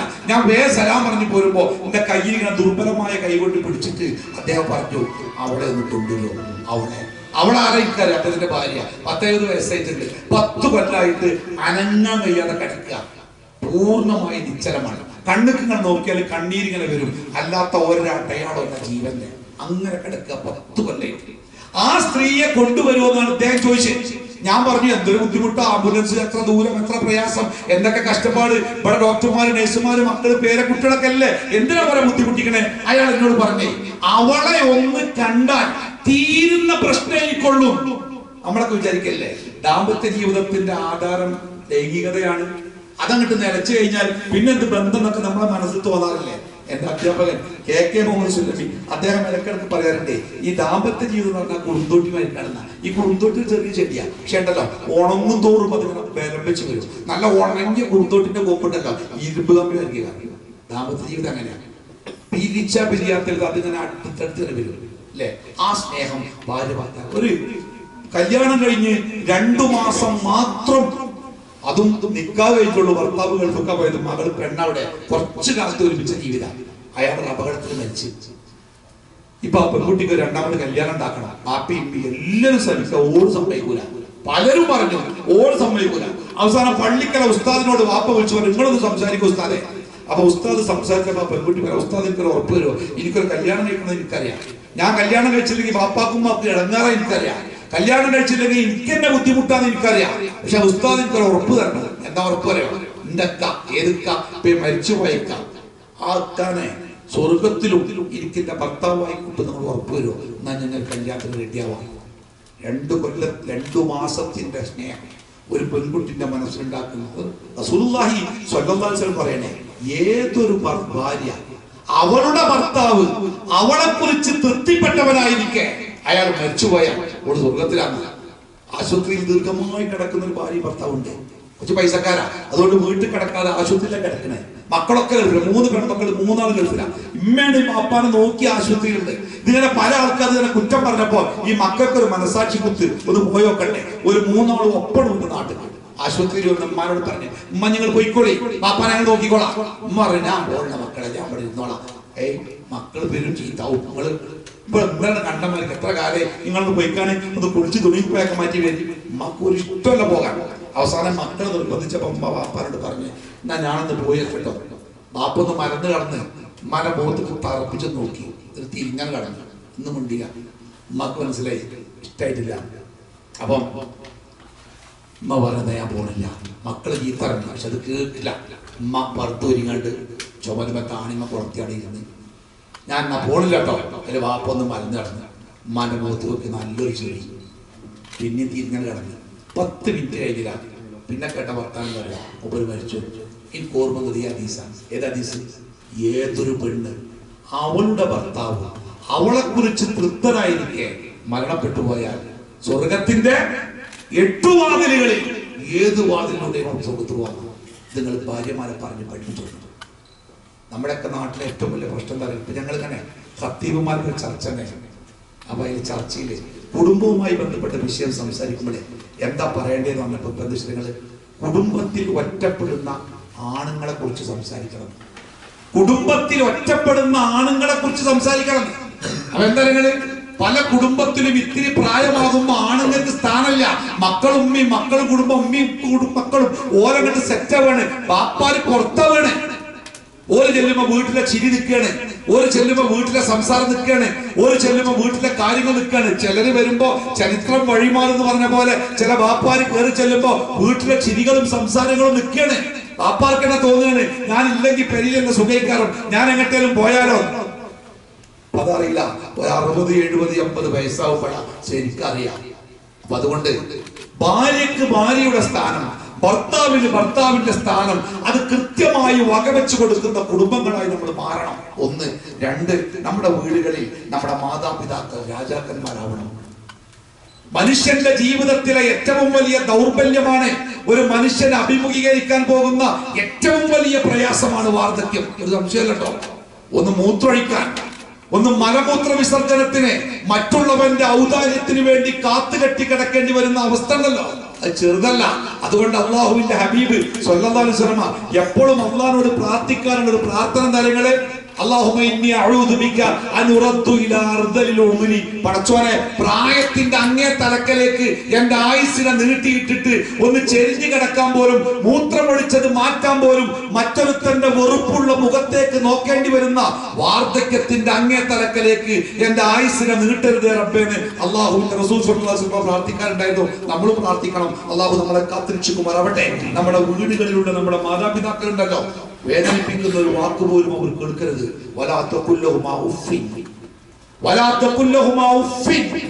വെറുപ്പിന്റെ ഒരു വാക്ക് പറയരുത്. കയർത്ത് സംസാരിക്കരുത്, ദേഷ്യം പിടിക്കരുത്. അവരോട് കൗലൻ കരീമ മാത്രം പറയണം. അപ്പൊ ഈ കൗലൻ കരീമ എന്താന്ന് ചില പണ്ഡിതന്മാരോട് ചില ആൾക്കാരെ ചോദിച്ചേ, ഈ കൗലൻ കരീം എന്ന് പറയണമെന്നല്ല, എന്താണ് ഈ കൗലൻ കരീമൻ? എന്ന് പറഞ്ഞ മറുപടി എന്താ പറയുക? പണ്ഡിതന്മാര് പറഞ്ഞ മറുപടി, ഏറ്റവും ദേഷ്യം വരുന്ന ക്രൂരനായ ഒരു യജമാനൻ, എന്ത് കിട്ടിയാലും അടിച്ചും ആജാതി യജമാനൻ. ആ യജമാനന്റെ ഒരു പാപ അടിമ, ആ അടിമക്ക് ഒരു അബദ്ധം സംഭവിച്ചിട്ടുണ്ട്. ആ അടിമ ആ അബദ്ധം തന്റെ യജമാനോട് പറയൽ എങ്ങനെയാകാരം? തന്നെ പേടിച്ചുകൊണ്ടേക്കാരം പറയല്ലേ, തന്നെ എത്ര വിനയത്തോടെ പറയാം. അതിന് പറയുന്ന പേരാണ് കൗലൻ കരീം. ബാപ്പാനോടൊരു കാര്യം പറയാം, ബാപ്പാനെ പേടിച്ചണ്ട. ബാപ്പനെ അടിച്ചാൽ തന്നെ ബാപ്പാന്റെ കൈ വേദനിക്കാൻ നമുക്കൊന്നും പറ്റൂല. പക്ഷേ ബാപ്പാന്റെ മേലൊരാളുണ്ട്, ആരാണ്? പടച്ചോൻ. അത് പേടിക്കേണ്ടതാണ്. അതുകൊണ്ട് നമ്മുടെ ബാപ്പാനോട് പറയണം, ഇഹ്സാനോട് കൂടി പെരുമാറുന്ന. എന്താ ഇഹ്സാൻ പറഞ്ഞാല്? ഏറ്റവും നല്ല രൂപത്തിൽ ആ ഇഹ്സാനോട് കൂടി ബാപ്പാനോട് ഉമ്മാനോട് പെരുമാറുക. ഒരു വീട്ടിലെ രാജാക്കന്മാരായി നിൽക്കട്ടെ, ഓരോട് കാര്യങ്ങൾ ചോദിക്കാൻ പറ്റും. ചിലപ്പോൾ നമ്മൾ ചോദിക്കുക, എന്താ ഓരോട് ചോദിച്ചത്? ഓർക്കൊന്നും തിരിയില്ലല്ലോ. ഞാനൊരു ചെറിയൊരു കേസ് മധ്യം പറഞ്ഞു. ഒരു ഉമ്മ വീട്ടിൽ നിന്ന് ഇറങ്ങിപ്പോയിക്കണേ, ഇറങ്ങിപ്പോകാൻ കാണിച്ചാൽ ഉമ്മയും മരുവോട് നമ്മൾ തെറ്റിയതാണ്. അതിന്റെ കാരണം എന്താ അറിയാം? ആ മരുവോട് പറഞ്ഞത്, പുസ്തകം നമ്മുടെ റൂമിൽ നടക്കുന്ന കാര്യങ്ങളൊക്കെ ഉമ്മ കുട്ടികളോട് ചോദിച്ചറിയാണ്, ഉമ്മ മക്കളോട് ചോദിച്ചറിയാത്തേ. അപ്പൊ എന്താ പ്രശ്നം അറിയാം? ഈ ഉമ്മ പേരക്കുട്ടിനോട് ചോദിച്ചത്രേ, രാത്രി ബെഡ്റൂമിൽ കിടക്കുമ്പോ ഉമ്മ ഇപ്പൊ എന്താ സംസാരിക്കല്? അത് ഈ കുട്ടി ഉമ്മാനോട് പറഞ്ഞു, ഉമ്മ അത് ഭർത്താവിനോട് പറഞ്ഞു, ഭർത്താവ് അദ്ദേഹത്തിന്റെ അമ്മാനെ ചോദ്യം ചെയ്തു. ആകെ പ്രശ്നം, ഉമ്മ വീട്ടിൽ നിന്ന് ഇറങ്ങി. അപ്പൊ ഞാൻ അമ്മാനോട് ചോദിച്ചു, എന്തിനാണെന്നൊക്കെ ചോദിച്ചു. അപ്പൊ എന്താ വിഷയം? കുറച്ചുകൂടി അപ്പുറത്തേക്കുള്ള വിഷയം എന്താ അറിയാം? ഈ മകനും കുടുംബമൊക്കെ ഗൾഫിലേക്ക്, ഉമ്മ വയസ്സായ ഉമ്മ നാട്ടിലാണ്. അപ്പൊ ഇവൻ നല്ല സാമ്പത്തിക നിപുണാണ്. ഒരിക്കൽ ഗൾഫിൽ വന്ന മകൻ ഒരു 15 ദിവസം കൊണ്ട് ഒന്നായിട്ട് നാട്ടിൽ വന്നു, കുടുംബമൊക്കെ. എന്നിട്ട് ആകെ പെരിയിലാകെ ചർച്ച, ആരൊക്കെയോ വരുന്നുണ്ട്, പോണ്ട്, എന്തൊക്കെയോ നടക്കുന്നുണ്ട്. ഈ ഉമ്മക്കൊന്നും അറിയണില്ല, എന്തൊക്കെയോ നടക്കുന്നുണ്ട് പെരിയില്, ഉമ്മക്കറിയില്ല. അപ്പൊ എന്താ സംഭവം? ഞാൻ ഈ മകനോട് ചോദിച്ചു, എന്താ പറ്റിയത്? അപ്പൊ ഈ ഉമ്മ പറഞ്ഞത്, എനിക്കൊന്നും അറിയില്ല ഉസ്താദേ, ഇവിടെ എന്തൊക്കെ നടക്കുന്നുണ്ടോ, ആരും ഒന്നും പറയില്ല. ഞാൻ ചോദിച്ചാൽ ആരും കൊണ്ടില്ല, ഉമ്മ അത് അറിയണ്ടെന്ന് പറയണം. അപ്പൊ എന്റെ മനസ്സിൽ ബേജാർ, എന്റെ കുട്ടിക്ക് എന്താ പറ്റി? അപ്പൊ എന്തെങ്കിലും ഇവർ തമ്മിൽ സംസാരിക്കണമെന്നൊരു ക്ലൂ കിട്ടിയാൽ എനിക്ക് മനസ്സിലാക്കണ്ട, അസുഖമുണ്ടോ വല്ല പ്രശ്നമുണ്ടോ, അതിനും വേണ്ടേ ഞാൻ ചോദിച്ചല്ലാതെ ഓരവിടെ എന്താ നാട്ടിൽ അറിയാനല്ല, എന്താണ് പ്രശ്നം അറിയാൻ വേണ്ടി ചോദിച്ചതാണ്. അപ്പൊ ഞാൻ ഈ മകനോട് ചോദിച്ചു, എന്താണ് പ്രശ്നം? അപ്പൊ ഒരു ഗൾഫിൽ നിന്ന് കുറെ പൈസ നാട്ടില് ഒരു ഫാമിലി ഇറക്കി, അത് ഫുള്ള് പൊട്ടിപ്പൊളിഞ്ഞ് ലക്ഷങ്ങൾ കോടികൾ പോയിക്കണ്. ഇപ്പൊ അത് തിരിച്ചു പിടിക്കാനുള്ള ശ്രമം കിട്ടണില്ല. ആ ബേജാറ വീട്ടിൽ പലരും വരുന്നത്, പലരും പോണ്. അതാണ് വീട്ടിലെ ബഹളം. പക്ഷെ അത് ഉമ്മാക്കറിയില്ലോ. അപ്പൊ ഞാൻ ഈ മകനോട് ചോദിച്ചു, എന്താർക്ക് ഉമ്മാനോട് പറഞ്ഞൂടെ? എന്നാൽ പറഞ്ഞൂടെ ഉമ്മാനോട്? അപ്പൊ ഇഞ്ഞോട് പറയും, എന്തിനാ ഉസ്താദ് ഉമ്മാക്ക് അത്തും വിത്തൂല്ല. ഉമ്മാനോട് ഞാൻ ഉമ്മാക്ക് അറിയോ? ഉമ്മാക്ക് എന്നെ സഹായിക്കാൻ പറ്റുമോ? വാങ്ങിത്തരാൻ പറ്റുമോ? എന്റെ സമയം പോകുക എന്നല്ലാതെ എന്താണ് ഉമ്മാനോട് പറഞ്ഞിട്ട് കാര്യം? ഞാൻ പറഞ്ഞു, പൊന്നാരവനെ, മഗ്‌രിബ് നിസ്കാരം കഴിഞ്ഞ് ആ നിസ്കാര കുപ്പായത്തിന്റെ ഉള്ളിലെ തസ്ബീഹുമാലയും കൈ പിടിച്ചാൽ ഇരുത്തണ്ട് ഉമ്മാക്ക് ഏസാവാൻ കൊടുക്കണം കാത്തു അല്ലേ? നിങ്ങളൊക്കെ വീട്ടില്ലേ അങ്ങനത്തെ ഒരു ഉമ്മ? ആ അമ്മ ആ സമയത്ത് പടച്ചോനോട്, റബ്ബേ എന്റെ കുട്ടിക്ക് എന്തോ പറ്റിക്കണ്, പടച്ചോനെ എന്റെ കുട്ടിനെ കാക്കണേന്ന് ആ അമ്മ ഒരൊറ്റ വിളി മേലക്കാട് പറഞ്ഞാണ്ടല്ലോ, ലോകത്തിലെ ഒരു മൗലവി മൗലിയര് തങ്ങള് ആര് പറഞ്ഞാലും അതിനപ്പുറത്തില്ല. അതുകൊണ്ട് നമ്മുടെ വീട്ടിലെ ബാപ്പിമ്മി നമ്മുടെ എല്ലാ കാര്യവും അറിയാം, എല്ലാ കാര്യവും പറയണം. ലോകത്തിലൊരു മനുഷ്യൻ അനുഭവിക്കുന്ന ഏറ്റവും വലിയ വേദന എന്താ നിങ്ങള്? അവഗണന. എന്റെ കുട്ടിക്ക് ഇപ്പൊ എന്നെ വേണ്ടാതേക്കണ് എന്നൊരു ബാപ്പാക്ക് ഉമ്മാക്ക് എന്ന് തോന്നണോ അന്ന് അവർ വേദനയിലേക്കാരം. അതുകൊണ്ട് നമ്മുടെ മാതാപിതാക്കൾ പരിഗണിക്കപ്പെടണം. വലിയ വലിയ കാര്യം ഇവിടെ നടക്കുന്ന ഓഫീസിലെ വലിയ വലിയ കാര്യം പോലും പെരീന്ന് ഉമ്മ ഉണ്ടെങ്കിൽ ഉമ്മയും ബാപ്പി പോകുമ്പോഴാണ് കൂട്ടരെ ജീവിതത്തിൽ എന്താണ് ശൂന്യത എന്ന് മനസ്സിലാവുക. ചേർത്ത് പിടിക്കാൻ ഒരാളില്ലാത്ത, ഞാനൊക്കെ എങ്ങനെ രാത്രി പ്രോഗ്രാമിന് 1 മണി 2 മണിക്കൊക്കെ വീട്ടിൽ പോകുമ്പോഴേ ഒരു 11 പേർക്കൊക്കെ ഒരു ഫോൺ വരും. എന്റെ ഭാര്യയൊക്കെ, നിങ്ങൾ എവിടെ എത്തി? ഇവിടെ ചോറ് നിൽക്കണം, ചോറ് നിൽക്കണം. ഞാൻ കടന്നിട്ട് കോളിൽ വിളിക്കണം കേട്ടോ, ഞാൻ കടന്നു ആയിക്കോട്ടെ, കടക്കും. പിന്നെ ഒരു 1/2 മണിക്കൂർ 1 മണിക്കൂർ എനിക്ക് വേറൊരു ഫോൺ വരും. എടാ ജി വരിക്ക് എത്തിയോ? ഇല്ലമ്മ അമ്മയെ കറി. എന്നാലും ഒച്ച വച്ച പോയിക്കണല്ലോ, പനിക്കണ്ട എനിക്ക്? ഇല്ലമ്മ പനിക്കണമെന്നില്ല. എന്താ ഈ ചോറ് തിന്നില്ലേ? ചോറും തിന്നൂല, വെള്ളം കുടിക്കൂല. അങ്ങനെ തെണ്ടിപ്പാഞ്ഞ് നടന്നുകാണ്ട് ഭക്ഷണം കഴിച്ച് ഉറങ്ങിക്കൊണ്ടിട്ടോ, വണ്ടി ഓട്ടുമ്പോ ശ്രദ്ധിച്ചോണ്ടിട്ടോ. ഇപ്പൊ നിന്നെ വിളിക്കാൻ അങ്ങനെ പോലില്ല, എന്റെ അമ്മ പോയി. പക്ഷേ അത് പോകുമ്പോഴാണ് ജീവിതത്തിലെ ശൂന്യത പറയാൻ ഒരാളില്ലാത്ത. നമുക്കൊരു കാര്യമുണ്ടോ, ജയമോ പരാജയമോ സങ്കടമോ സന്തോഷമോ, അത് പറയാൻ എനിക്കൊരാളില്ലല്ലോ തോന്നല പറയുന്നത്, അതൊരു ശൂന്യമാവും. അതുകൊണ്ട് നമ്മുടെ മാതാപിതാക്കൾ നമ്മുടെ വീടുകളിൽ പരിഗണിക്കപ്പെടണം. അവർക്ക് കഴിഞ്ഞോ ഇല്ലെന്ന് പറയും, അവർക്കത് മനസ്സിലായോ ഇല്ലെന്ന് പറയും, അത് കേട്ടോ ഇല്ലെന്ന് പറയും. അവരറിയണം, പറയണം, ചേർത്ത് പിടിച്ച് പറയണം. കാരുണ്യത്തിന്റെ ചിറകുകൾ വേണ്ട. നമ്മൾ പറയില്ലേ, പെണ്ണുങ്ങളും നമ്മളെന്താ പറയാ, ഞാൻ രണ്ടാളി അങ്ങോട്ട് പറയുന്നത് അങ്ങനെയല്ല വേണ്ടി. പെണ്ണുങ്ങളോട് പറയേണ്ട രൂപത്തിലോട് പറയണം. ഉമ്മനോട് അങ്ങനെ പറയാൻ പാടില്ല. എന്റെ അമ്മ എന്തെന്നെ അങ്ങനെ ഇടങ്ങാറാക്കണം അല്ലേ? അല്ലെങ്കിൽ ഓളിന്റെ ജീവിതത്തിലേക്ക് വന്നിട്ട് 10 കൊല്ലമായിട്ടുള്ളൂ, ഉമ്മ അങ്ങളും ഞാനും 50 കൊല്ലത്തെ ബന്ധല്ലേ. ഉമ്മാനോട് സംസാരിക്കുമ്പോ അതിന്റെ രീതി വേറെ ഉണ്ട്. അതാണ് വലാത്ത കുല്ലഹുമ വലാത്ത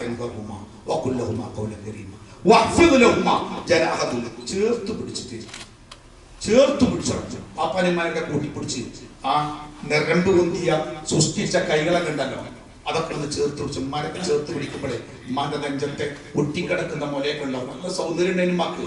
നമ്മൾ കുടിച്ച് അവസാനം പാല് കിട്ടാതെ വന്നപ്പോ മുളച്ചു വരുന്ന അരിപ്പല്ലുകൾ കൊണ്ട് കടിച്ചു വലിച്ചപ്പോ പാൽത്തുള്ളികൾക്ക് പകരം ചോരത്തുള്ളികൾ പാർന്ന ആ മുലക്കണ്ണുകൾ ചേർത്ത് പിടിച്ചിട്ട് പറയണം, കാരുണ്യത്തിന്റെ ചിറകുകൾ കൊണ്ട് ചേർത്ത് പിടിക്കണം. എന്നിട്ട് നീ നിരന്തരം പറയണം,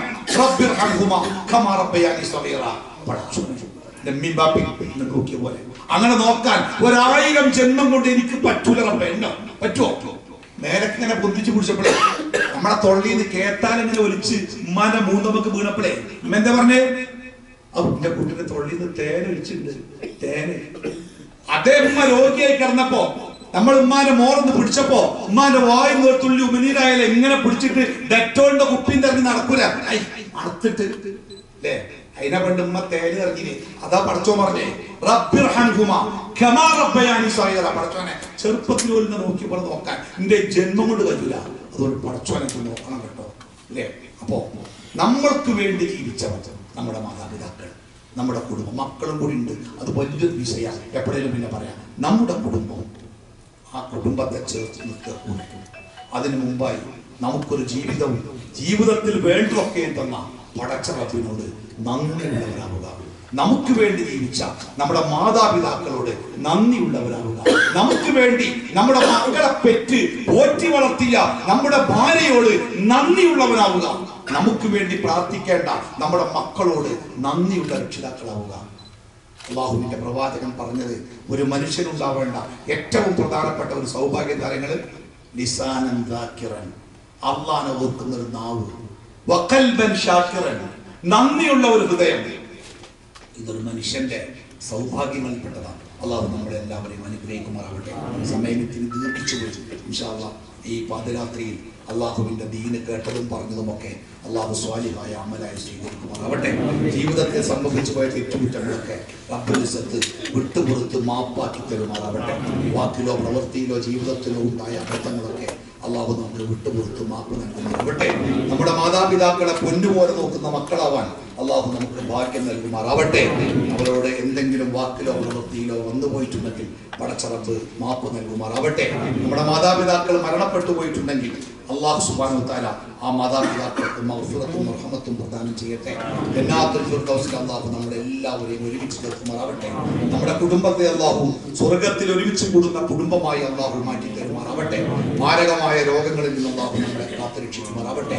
സഹിക്കാൻ കഴിയാത്ത വേദനകളിൽ നിന്ന് അള്ളാഹു നമ്മളെ കാത്തുരക്ഷിക്കുമാറാവട്ടെ. ജനങ്ങൾക്കിടയിൽ അഭിമാനം തകർന്നു പോകുന്ന കടബാധ്യതകളിൽ നിന്ന് അള്ളാഹു നമ്മളെ കാത്തുരക്ഷിക്കുമാറാവട്ടെ.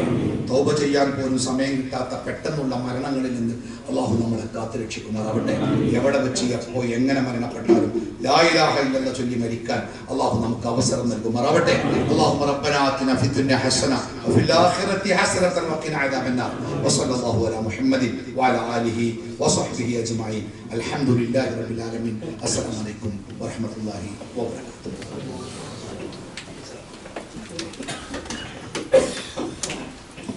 നമുക്ക് വേണ്ടി മക്കയിൽ നിന്ന് ഇന്നലെയാണ് അദ്ദേഹം മദീനയിൽ നിന്ന് മക്കയിലെത്തിയത്. അതിനുശേഷം മാഷാ അല്ലാഹ് ഇവിടെ എത്തിച്ചേർന്നു. അദ്ദേഹത്തിനൊരു ചെറിയ ആദരം നമ്മൾ നൽകുകയാണ്. സമർപ്പിക്കുവാൻ വേണ്ടി ഷരീഫിനെ ആദരപൂർവ്വം ക്ഷണിക്കുന്നു. സ്വീകരിക്കാൻ വേണ്ടി ബഹുമാനി പണ്ഡിതൻ ഹരീഷാബ് നബിയെ ക്ഷണിക്കുന്നു.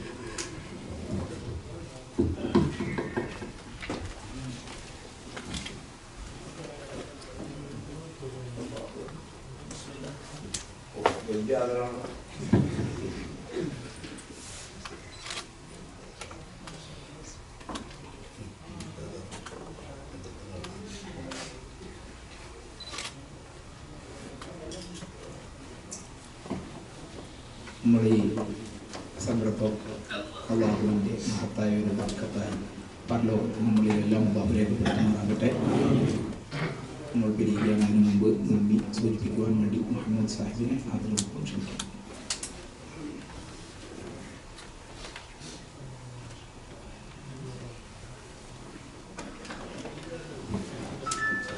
അൽഹംദുലില്ലാഹി റബ്ബിൽ ആലമീൻ. വസ്സലാത്തു വസ്സലാമു അലാ റസൂലില്ലാഹി വഅലാ ആലിഹി വസഹ്ബിഹി അജ്മഈൻ. വേദിയിൽ വിശ്വാസത്തിലുള്ള പണ്ഡിതന്മാരെ, സഹോദരങ്ങളെ, സുഹൃത്തുക്കളെ, അസ്സലാമു അലൈക്കും വറഹ്മത്തുള്ളാഹി. സമയം വളരെ വൈകിയതിൻ്റെ പേരിൽ ഞാൻ നന്ദി നീട്ടിക്കടത്തി പറയാൻ ആഗ്രഹിക്കുന്നില്ല. നമ്മൾക്ക് വളരെ കരുണാകരമായ നമ്മുടെ ജീവിതത്തിൽ പകർത്തേണ്ട വിഷയം അവതരിപ്പിച്ചുകൊണ്ട് നമ്മളെ സംസാരിച്ച ബഹുമാനപ്പെട്ട പണ്ഡിതൻ അലി ഷാക്കർ ഉസ്താദ് അവരോടൊപ്പം ഈ യോഗം നിയന്ത്രിച്ച ജാലിയത്തിൻ്റെ മലയാളം യുവാവായ സമീർ ഉസ്താദ് അവരോടൊപ്പം അതുപോലെ ഇവിടെ ആശംസകളും സ്വാഗതവും മറ്റൊക്കെ പറഞ്ഞ നേതാക്കന്മാർക്കും ഇവിടെ സംബന്ധിച്ച മുഴുവൻ സഹോദരങ്ങൾക്കും ഒറ്റ വാക്കിൽ നന്ദി അർപ്പിച്ചുകൊണ്ട് ഞാൻ എൻ്റെ വാക്കുകൾ ഉപസംഹരിക്കുന്നു. അല്ലാഹു സുബ്ഹാനഹു വ തആല കൂടെ നമ്മുടെ ഈ ഒത്തുകൂടൽ രൂപത്തിൽ ആക്കി തരുമാറാവട്ടെ. അൽഹംദുലില്ലാഹി റബ്ബിൽ ആലമീൻ. അസ്സലാമു അലൈക്കും വറഹ്മത്തുള്ളാഹി. എല്ലാവർക്കും ഭക്ഷണമൊക്കെ തയ്യാറാക്കിയിട്ടുണ്ട്. അത് കഴിക്കണം, കഴിച്ചു പോകണമെന്ന് ഇതിനെ ശ്രമിക്കും.